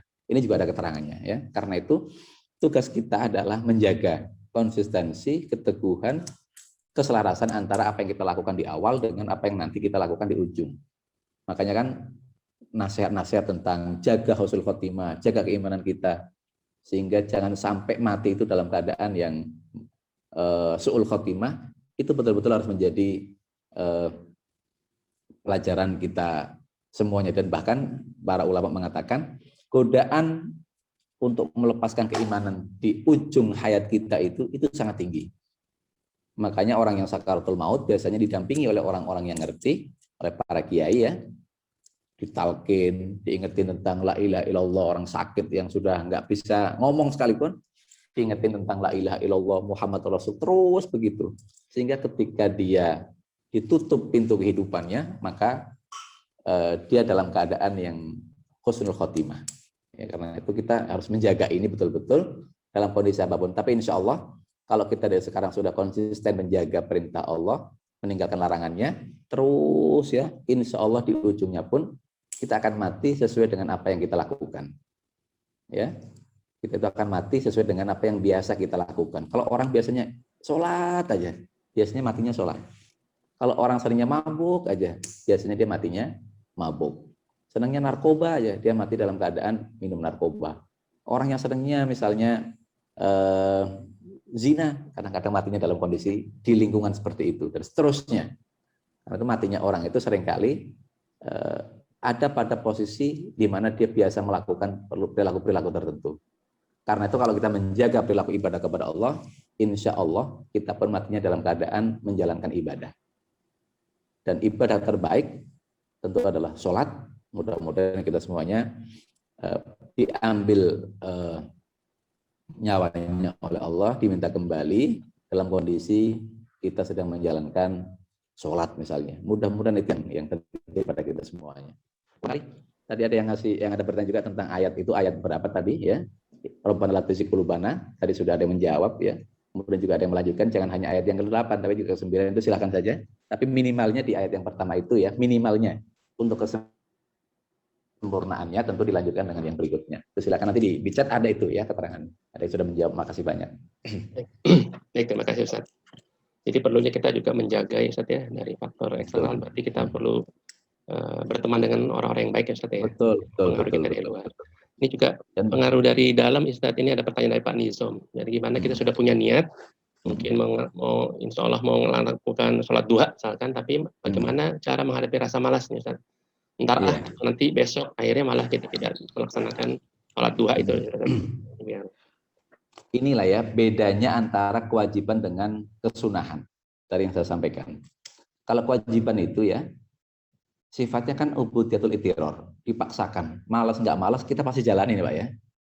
Misalnya sholat duhur, asar, maghrib, kondisi baru datang kerja, ya. Lalu kita tetap maksain menjalankan. Bahkan kalau sholatnya sholat wajib, kadang-kadang kita di perjalanan, ya, kerja dari kantor, pulang ke rumah, kondisinya maghrib, kita paksakan turun dari mobil, parkir, kita sholat. Itu sholat wajib tuh. Maksa-maksa betul, karena memang sifatnya adalah dipaksakan. Yang seringkali jadi masalah adalah sholat sunnah, karena sifatnya bukan dipaksakan. Duha tadi disebutkan misalnya, ya, karena sifatnya adalah ubudiyatul ikhtiar, sifatnya adalah ibadah yang kita diberikan kebebasan mau menjalankan atau tidak, maka ini seringkali kita abaikan. Ah, males ah. Ya sudah, itu. Apalagi di jalan, berangkat kerja misalnya jam 8 ya. Kita dari rumah belum sholat duha. Boro-boro kita mampir ke masjid misalnya, lalu sholat duha. Karena apa? Karena sifatnya memang ini bukan kewajiban. Mau jalanin silakan, enggak silakan. Nah, gimana caranya biar malas ini hilang? Ya, tentu kita harus ingat bahwa di balik sholat-sholat yang tidak diwajibkan itu, sholat sunnah itu nilainya bahkan lebih banyak dibanding dengan yang wajib biasanya. Saya bisa bandingkan begini, antara yang wajib dengan yang sunnah itu ya, ibarat kerjaan yang pokok dengan kerjaan lembur. Ya, saya misalnya menganalogkan dengan orang yang kerja di kantoran. Kalau ada orang kerja di kantoran, katakanlah si A dan si B, ya, di kantor dia punya ketentuan, berangkat atau kerja jam 8, pulang katakanlah jam 4. Ya. Gajinya katakanlah 5 juta sebulan. Ya. Nah, kalau si A dan si B ini tiap hari menjalankan rutinitas yang sama, si A berangkat jam 8, pulang jam 4. Si B berangkat jam 8, pulang jam 4. Di kantor mereka melakukan tugas-tugas pokoknya. Ya. Lalu ketika mereka di hari pertama, kedua, ketiga terus sampai sebulan menjalankan perilaku yang sama, maka di akhir bulan, tanggal 30 di akhir bulan, maka dua-duanya akan mendapatkan gaji yang sama. Berapa? 5 juta. Sama persis, nggak ada perbedaan. Kalau kebutuhan antara A dan B itu misalnya per bulannya sama untuk makan ya, untuk sewa kontrakan misalnya, untuk transportasi, 5 juta itu dihitung-hitung habis, maka dua-duanya pun di akhir bulan akan habis uang 5 juta. Lalu impasnya sama. Dua-duanya tidak boleh tidak mendapatkan apa-apa sisanya. Tetapi misalnya begini, si A itu kerjanya hanya yang pokok dari jam 4 sampai dari jam 8 sampai jam 4. Akhir bulan dia mendapatkan gaji 5 juta. Yang B ternyata menjalankan perilaku di kantornya tidak hanya yang pokok. Jam 4 sampai jam 8 sampai jam 4-nya dia lakukan, tapi dia nambah. Namanya lembur. Dari jam 5 sampai jam 7 katakan gitu. Berarti 2 jam ya. Jam 5, 6, 6, 7, 2 jam. Katakanlah kalau 1 jam dia mendapatkan tambahan honor 100.000, dalam 2 jam berarti dia mendapatkan 200.000. Katakanlah dalam seminggu, si B ini lemburnya 3 hari. 3 hari kali 200.000, berarti 600.000. Kalau dia lemburnya dalam 1 bulan, ya 3 kali 4, katakanlah begitu ya. 3 hari dalam per minggu kali 4 minggu. Berarti 600.000 kali 4. 2.400.000. 1 bulan dia mendapat tambahan. Ya, 2.400.000 dia mendapat tambahan. Nanti di akhir bulan, ketika si A gajiannya cuma 5 juta, karena dia hanya menjalankan yang pokok, maka si B gajiannya 7.400.000. Karena dia menjalankan yang pokok plus menjalankan yang tidak pokok, yang sunnah. Itu ya. Sehingga nanti ketika uang yang pokok 5 juta itu habis buat operasional harian, buat makan dan yang lain-lain, si A uangnya habis di akhir bulan, si B masih punya sisa 2.400.000. Si A tidak bisa beli HP, si B bisa beli HP. Akhirnya si A nggak punya HP, si B punya HP. Setahun si A tetap habis gajinya karena hanya yang pokok. Si C mungkin bisa beli motor 2,4 kali 12 bulan berapa. Nah, ini yang membedakan nih antara yang pokok dengan yang sunnah.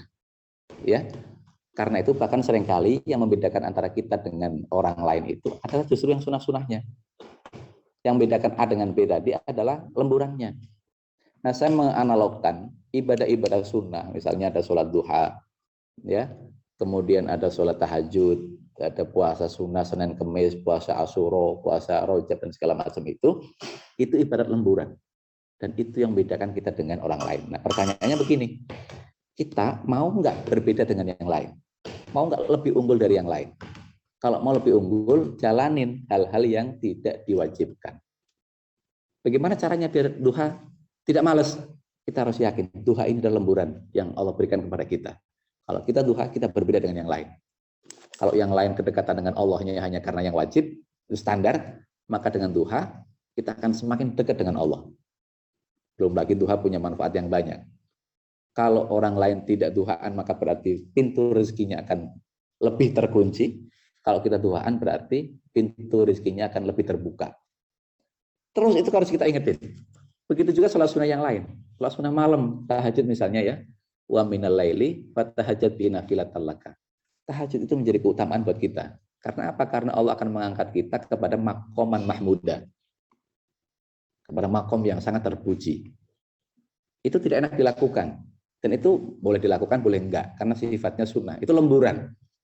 Kita harus ingat, lemburan itu membedakan kita dengan yang lain. Ya, diferensiasi antara kita dengan si A, si B itu adalah lemburan. Karena itu, saya pengen beda dong di hadapan Allah. Saya pengen beda dong mendapat surganya. Saya pengen beda dong di hadapan para nabi. Maka lakukanlah yang sunnah-sunnah. Kalau kita sudah betul-betul meyakini bahwa sunnah ini adalah nilai plus buat kita, maka tidak ada lagi alasan kita malas-malasan. Karena kalau kita malas-malasan, berarti kita sama. Hanya menjalankan yang pokok, maka kita tidak ada bedanya dengan yang lain. Kita menjadi standar lagi gitu. Bahkan di dalam hadis Bukhari misalnya, Allah mengatakan kalau ada hambaku yang menjalankan yang sunnah-sunnah, ya, yang sunnah-sunnahnya, maka ketika dia melihat, maka sama dengan apa yang aku lihat. Ketika dia mendengar, sama dengan apa yang aku dengar. Itu sampai segitunya.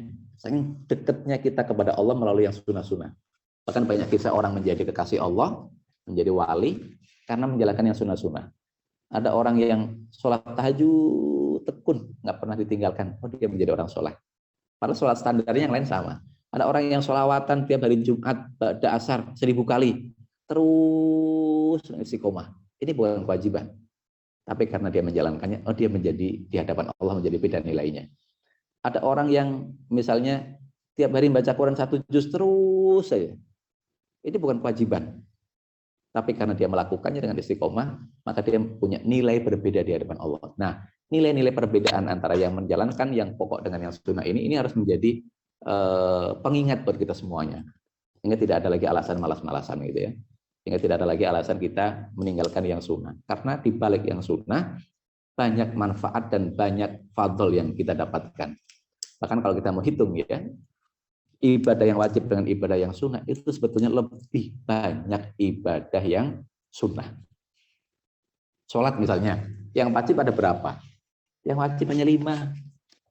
Ya, zuhur, asar, maghrib, subuh, zuhur, maghrib, zuhur, asar, maghrib, isya, subuh, ya hanya 5. Tapi yang sunnah, sebelum sholat wajib ada qobliyah, setelah sholat wajib ada ba'diyah.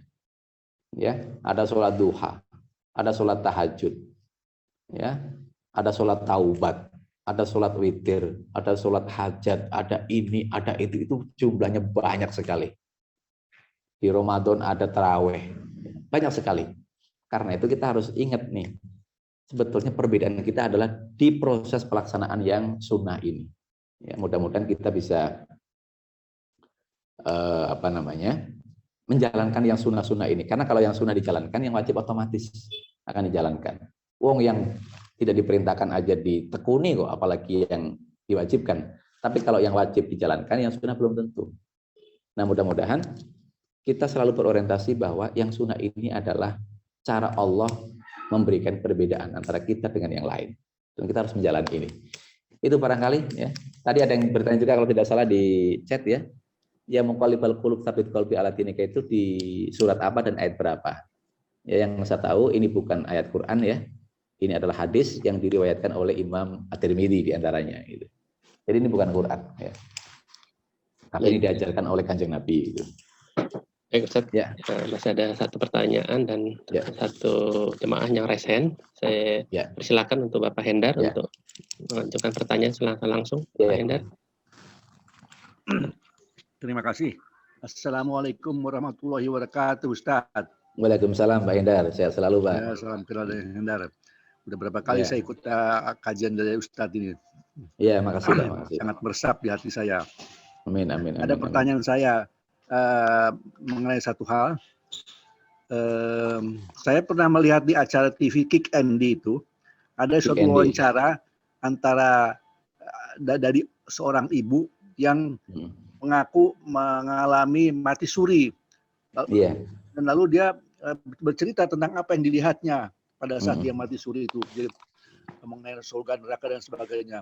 Nah, pertanyaan saya, apakah mati suri itu dalam agama kita, dalam Islam ini adalah sesuatu yang memang benar begitu?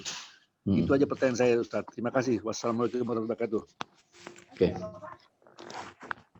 Oke, baik, Pak ya. Tentang mati suri ya, atau mati yang sifatnya sementara. Sebetulnya kan bukan mati ya. Kalau mati itu pengertiannya kan berpisahnya antara ruh dengan badan secara permanen ya. Jadi misalnya badan itu kan simbol kehidupan fisik. Ya, kalau ruhnya berpisah dengan badan kita, itu namanya kematian ya. Tetapi Al-Ghazali pernah mengatakan begini, an-naumu mautun khafifun wal mautu naumun thaqilun gitu. Kata beliau sebetulnya antara mati dengan tidur itu nyaris tidak ada perbedaan. Mati dengan tidur itu nyaris tidak ada perbedaan. Mati itu adalah tidur yang lama, tidur yang sangat nyenyak. Ya, orang tidur nyenyak itu kan dibangunin aja kan nggak bisa ya. Digoyang-goyang, ada gempa juga nggak kerasa. Saking nyenyaknya orang tidur. Sementara tidur itu kata beliau adalah mati yang ringan. Tidur itu kayak orang mati, yang ringan. Nah, mati suri itu adalah ibarat orang yang tidur. Dia fisiknya masih hidup, tetapi dia tidak punya kesadaran. Mati suri kan begini Pak Hendar ya. Orangnya secara fisik masih hidup, nafasnya masih bergerak, ya, tapi dia tidak punya kesadaran. Nah, ruhnya kemana? Sama seperti orang tidur, ruhnya itu mengalami satu peristiwa-peristiwa tertentu. Ya, namanya ruh ini kan tidak terbatas oleh ruang dan waktu kan. Kayak kita tidur aja, kita tidur mimpi, ruhnya kan ketemu dengan macam-macam. Kadang ketemu dengan Obama. Ketika bangun secara fisik, kenal aja enggak, pergi ke Amerika enggak, tapi kalau kita bisa ngobrol dengan Obama, itu gimana ceritanya? Nah, ada kondisi-kondisi ruhani yang begitu. Juga kadang-kadang kita tidur mimpi berhaji. Ya, berhaji pakai pakaian ihram, tawaf, sa'i, bangun-bangun semua adalah mimpi. Itu kok kita bisa gitu. Ya. Kemudian lagi dalam tidur kita mimpi melihat misalnya seorang ulama yang soleh. Ulama itu sudah meninggal puluhan tahun yang lalu, bahkan berabad-abad yang lalu. Kok bisa? Itulah mekanisme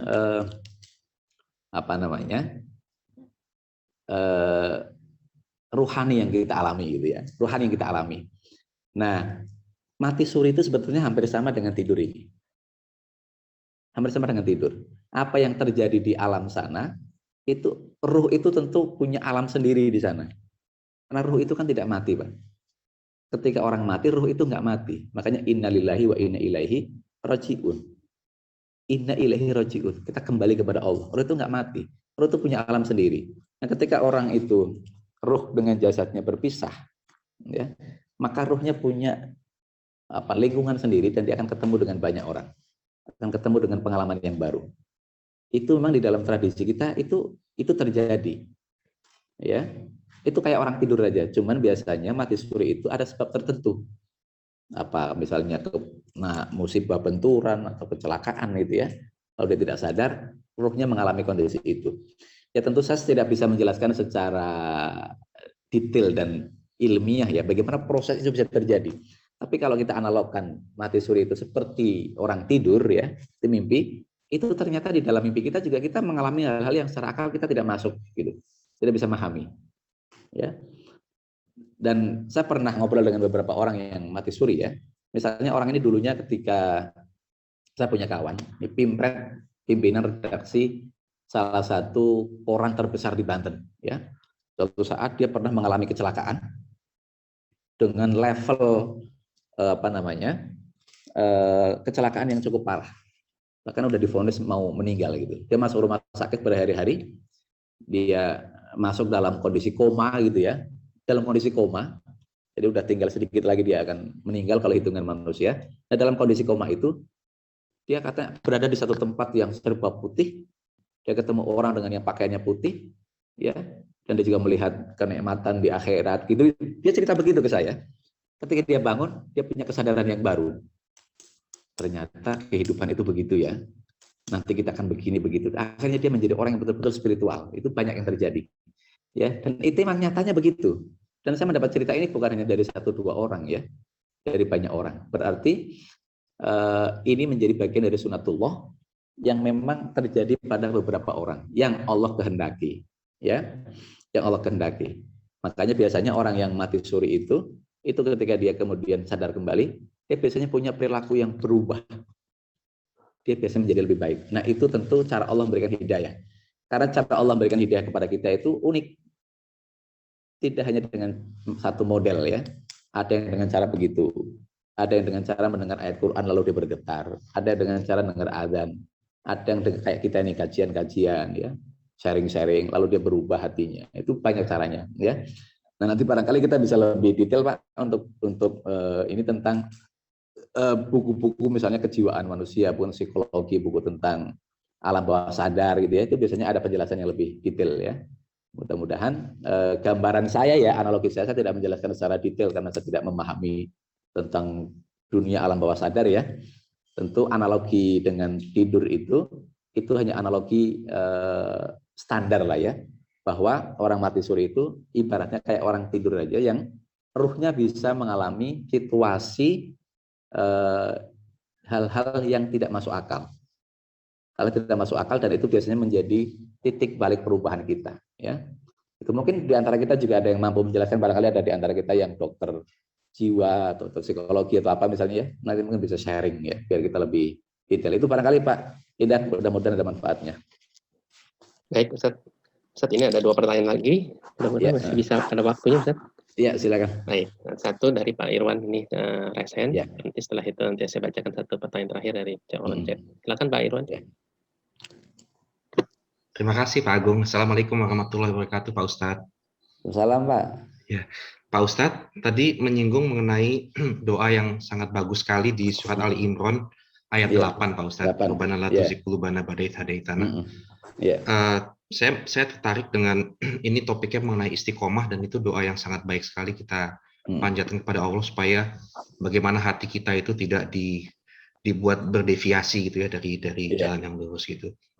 Nah, dalam kaitannya itu tadi saya juga melihat ini doanya siapa sih yang berdoa di sini digambarkan di ayat sebelumnya, di ayat 7 itu, bahwa dikatakan bahwa orang yang berilmu gitu ya Pak Ustadz ya. Ini yang melakukan doa ini adalah orang yang berilmu. Dia berkata kepada, dan mereka berdoa bahwa kami beriman kepada Quran gitu ya, semuanya dari sisi Tuhan kami. Ini sedang membicarakan bahwa dalam Quran itu terdapat ayat-ayat yang mutasyabihat dan maupun ayat-ayat yang ini gitu ya Pak Ustadz, muhkamat gitu ya Pak Ustadz ya. Dan mereka berdoa bahwa kami beriman kepada semuanya, kepada semua yang terisi dalam Quran. Lalu diteruskan dengan doanya, ya Tuhan janganlah Engkau condongkan hati kita untuk berdeviasi gitu ya Pak Ustadz ya. Sehingga kalau saya melihat ini, apakah gitu ya Pak Ustadz ya, tentunya nih orang-orang yang berilmu ini mengatakan bahwa kami beriman kepada Al-Quran.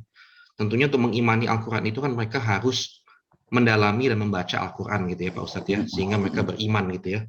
Sehingga apakah tindakan kita untuk terus-menerus secara konsisten membaca, mendalami Al-Quran itu bisa membuat kita itu terus istiqomah dekat dengan Allah. Jadi ini merupakan salah satu cara bagaimana kita itu bisa terus dekat dan istiqomah berada jalan yang lurus gitu, dengan melakukan tadabbur atau membaca Quran, mendalami gitu ya, supaya kita tidak dicondongkan kepada kesesatan. Mungkin itu dari saya pertanyaan Pak Ustadz. Terima kasih. Assalamualaikum warahmatullahi wabarakatuh. Baik Pak, apakah membaca Quran itu bisa menjadikan kita istiqomah ya?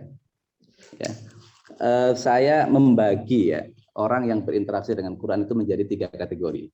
Ada yang membaca, ada yang membaca dan memahami, ada yang membaca, memahami dan mengamalkan. Itu 3 kategori ya. Kalau levelnya adalah orang-orang yang awam ya, awam itu artinya orang yang hanya mampu mengeja teksnya tetapi tidak mampu mendalami, menyelami, dan ini banyak dilakukan oleh kita, maka sifatnya hanya membaca. Warattil Qur'ana tartila. Karena membaca aja sudah luar biasa, Pak. Ya. Iqra'ul Qur'an fa innahu ya'ti yaumal qiyamati syafi'an li ashabihi. Bacalah Quran karena Quran itu akan menjadi syafaat bagi pembacanya. Itu baca tok loh. Dan bahkan di dalam hadis Rasulullah dikatakan baca Quran itu hitungannya beda dengan hitungan kebaikan-kebaikan yang lain. Baca Quran itu pelipat gandaan pahalanya per hurufnya menjadi 10 kali lipat. Man jaa bil hasanati falahu asyru amsalihha. Baca bismillah misalnya. Bismillah itu ada berapa huruf? Kalau kita hitung bismillah itu ada 19 huruf. Maka pelipat gandaannya bukan 19 kali 10, tapi per hurufnya kali 10. Bukan satu redaksi kali 10 maksud saya ya. Tapi 19 huruf kali 10. Ada 190 kebaikan. Itu hanya baca saja. Kita bisa bayangkan kalau kita baca tiap hari 1 halaman saja, istiqomah, itu sudah berapa kebaikan yang kita dapatkan. Nah artinya apa? Dengan baca tok, kita juga sudah istiqomah. Minimal istiqomah dalam konteks membaca. Tapi kan tidak cukup. Istiqomah hanya baca. Karena Quran itu diturunkan bukan hanya untuk dibaca redaksinya, tapi juga dibaca untuk dipahami isinya. Makanya kemudian kita berupaya untuk meningkat ke level yang kedua. Kalau kita tiap hari misalnya sudah baca ayat, misalnya Bapak baca tiap hari Pak Irawan ya, baca 1 juz misalnya, itu sudah bagus. Ya, sebulan khatam. Saya juga berusaha begitu. Saya dari tahun 2015 ya, setelah pulang haji yang pertama, saya berupaya untuk baca Quran itu sehari 1 juz. Saya nggak mikirin mau berapa jumlah pahala, itu nggak penting. Yang penting latihan istiqomahnya. Dari 2015 sampai sekarang, alhamdulillah masih berjalan nih tiap hari 1 juz. Kalau hari ini misalnya tidak tercapai 1 juz, saya biasanya anggap ini sebagai hutang. Besok berarti saya harus baca 2, gitu. Hutang. Terus konsisten. Ini sudah bagus. Karena dengan baca ayat-ayat Allah, kita berarti membaca kalam yang paling baik. Karena tidak ada kalam yang paling baik selain kalamnya Allah. Terus saja, ya. Tetapi ini kebaikannya, level istiqomahnya hanya level istiqomah hanya orang-orang yang katakanlah kelasnya kelas amatiran, katakan gitu. Nah karena itu kita perlu ningkatin dikit. Kita baca ayatnya dan kita berupaya memahami isinya. Gitu. Caranya gimana? Kalau kita punya guru itu bagus. Misalnya nanti ada kajian dengan Kiai Atapik Lutfi ya, beliau kajiannya tadabbur ayat ya. Itu tentu bagus. Akan dikaji mana ayat yang muhkamat, mana yang mutasyabihat, apa sebab nuzulnya, apa hikmahnya, apa makna fikihnya, apa wah gitu kan biasanya kan dikaji begitu. Yeah. Muhkamat itu ayat-ayat yang jelas, yang nggak bisa ditawar ya. Mutasyabihat itu ayat-ayat yang kita bisa berdebat maksudnya apa. Alif lam mim itu apa sih maksudnya? Para ulama berbeda-beda gitu ya. Tapi kalau jumlah waris 1:2 itu sudah tegas itu muhkamat namanya. Misalnya kan itu akan dikaji gitu ya. Nah bisa melalui guru-guru seperti ini. Atau juga misalnya kita tidak cukup dengan guru, kita baca-baca juga terjemahnya. Tapi tentu cari terjemahan yang terbaik gitu ya. Katakanlah terjemahan dari Departemen Agama yang sudah ditasheh, diseleksi oleh orang-orang yang ahli. Baca maknanya, ditadaburi ya, ditadakuri ya, direnung-renungkan. Aqimus sholah ya. Redaksinya kita baca, ini artinya apa sih aqimus sholah itu? Aqimu itu artinya menegakkan. Sholat itu artinya perilaku yang diawali dengan takbir, diakhiri dengan salam. Oh maksudnya ini ya. Oh berarti kalau kita sholat itu, oh ini dalilnya nih. Berarti kalau saya sholat duhur, sholat asar, berarti saya sedang mengamalkan ayat ini. Nah itu misalnya ditadaburin begitu. Lalu ada ayat tentang alam raya. Ayat-ayat Allah itu kan ada ayat yang sifatnya qauliyah, ada ayat yang kauniyah. Ya, bahkan di dalam Al-Quran itu, ayat yang berkaitan dengan hukum kan hanya 500-an. Yang lainnya ada tentang alam raya, tentang penciptaan, dan itu luar biasa. Namanya ayat kauniyah. Itu kalau direnungkan, itu luar biasa. Bahkan ilmu kita, kalau kita harus akui ya, itu banyak yang munculnya dari perenungan. Yang namanya ilmu kegempaan, ilmu kelistrikan, ya, ilmu tentang biologi, ilmu psikologi, dan segala macam itu munculnya dari pengamatan lapangan. Beda dengan ilmu sholat. Sholat itu memang ada langsung ayatnya dari Allah ya, hadisnya ada. Nah kita tahapnya harus sampai ke sana. Memahami tok, misalnya aqimus sholah itu adalah ayat tentang kewajiban sholat. Ya, kita baca ayatnya, namanya kita membaca, kita merenungi. Oh ini berarti kewajiban sholat nih. Kita berarti udah mendalami. Tapi kalau kita nggak menjalankan praktek sholatnya, Belum selesai urusannya. Makanya dari baca, memahami, lalu mempraktekkan, menjalankan. Karena al ilmu bila amalin kasajari bila tamarin. Ilmu yang tidak diamalkan itu ibarat pohon yang tidak ada buahnya. Daunnya rindang, bisa manfaat untuk orang yang berjalan di bawahnya atau untuk orang yang berteduh di bawahnya, tapi kan manfaatnya hanya itu. Sementara manfaat utama dari tumbuh-tumbuhan buah itu adalah buahnya gitu. Ya. Nah, ini baru lengkap. Nah, makanya kalau kita bisa, betul kata Pak tadi ya, kalau kita bisa membaca lalu memahami dan mengamalkan, kita pasti istiqomah.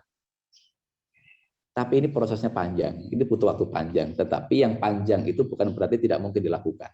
Berapapun usia kita, ya, berapapun umur kita, paling tidak ada 1-2 ayat yang kita baca, kita pahami, kita amalkan. Karena ada satu keterangan yang barangkali penting saya sampaikan sedikit ya. Quran itu ibarat darah kita, Pak. Saya pernah baca satu buku ya tentang fenomenologi Al-Quran. Ini karangannya Lukman Abdul Qahar Sumabrata. Dia menulis satu judul buku ya, kecil, judulnya adalah Al-Quran dan Darah Manusia. Saya penasaran, saya baca, ini maksudnya apa ini? Nah, ternyata beliau menemukan bahwa Quran itu ibarat darah manusia. Kita tahu, orang yang punya telinga, suatu saat kena musibah, telinganya hilang, dia masih hidup. Kakinya hilang, dia masih hidup juga. Tangannya hilang, dia masih hidup juga. Tapi kalau darahnya hilang, oh nggak mungkin ada kehidupan. Darah juga punya fungsi medis ya, fungsi kesehatan.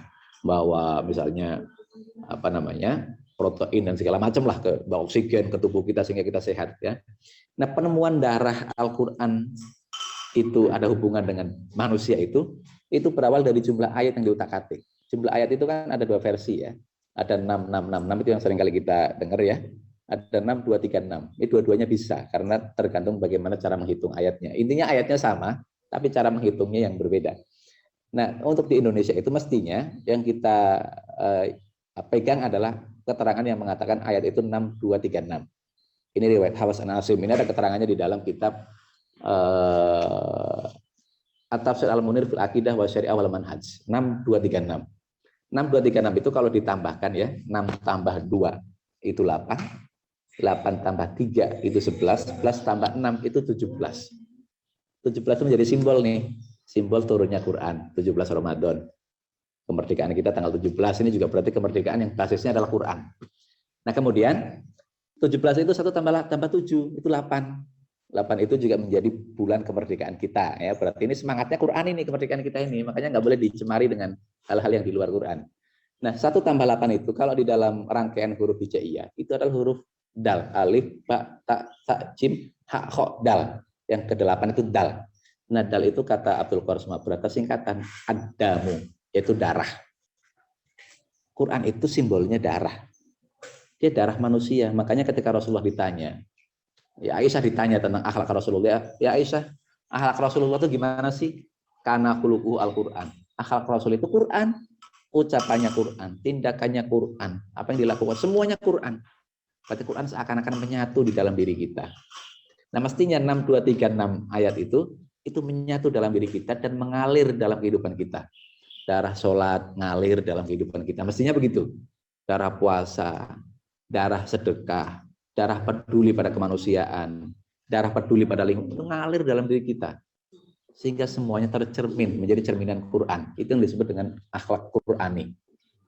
Mestinya begitu. Makanya kita nggak cukup hanya baca, memahami. Tapi baca, memahami, dan mengamalkan. Nah, kalau kita sudah tahapnya sampai mengamalkan, saya yakin sekali. Istiqomah itu sudah tinggal jalannya aja.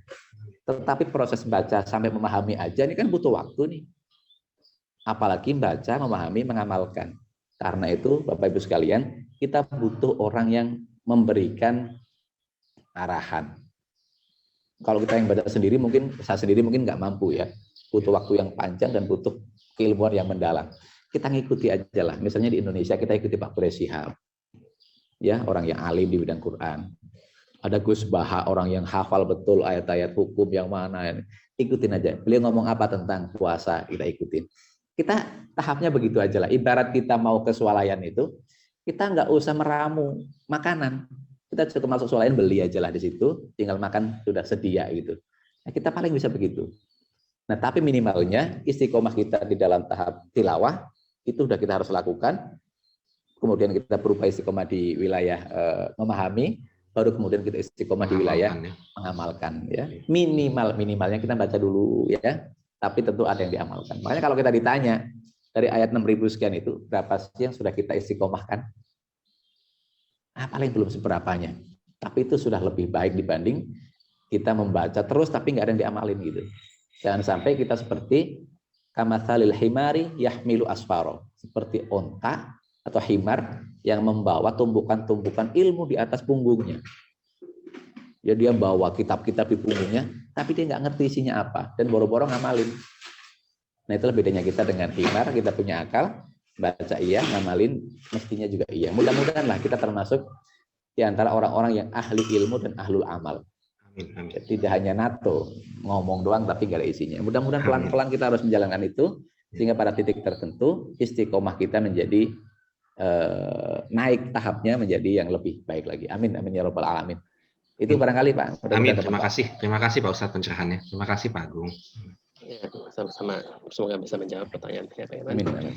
Baik Ustadz, ini sudah waktu pukul 7.23. Izin satu saja pertanyaan lagi ya terakhir. Ya, silakan. Baik, ini pertanyaan dari chat. Ini sebenarnya pertanyaan istiqomah ketika menjalankan sholat sunnah, Ustadz.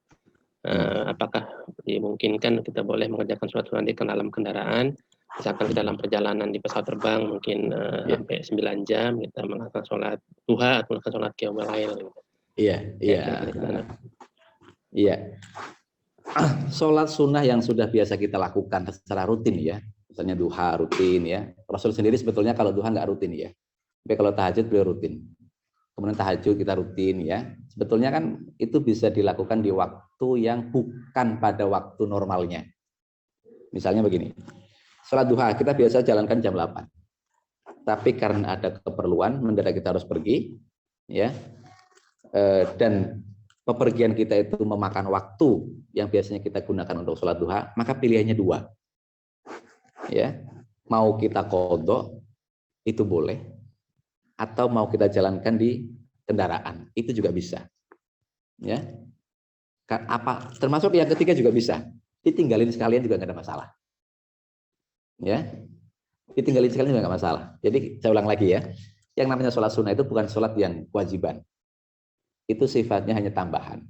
Mau jalanin boleh, enggak juga boleh. Tapi kalau kita sudah biasa menjalankan, kadang-kadang kan kalau kita nggak jalanin, itu ada yang ganjel di hati kita. Misalnya tiap jam 8 kita duha terus. Ketika suatu saat kita nggak menjalankan duha, ada yang ganjel kan? Nah, maka pilihannya bisa 3.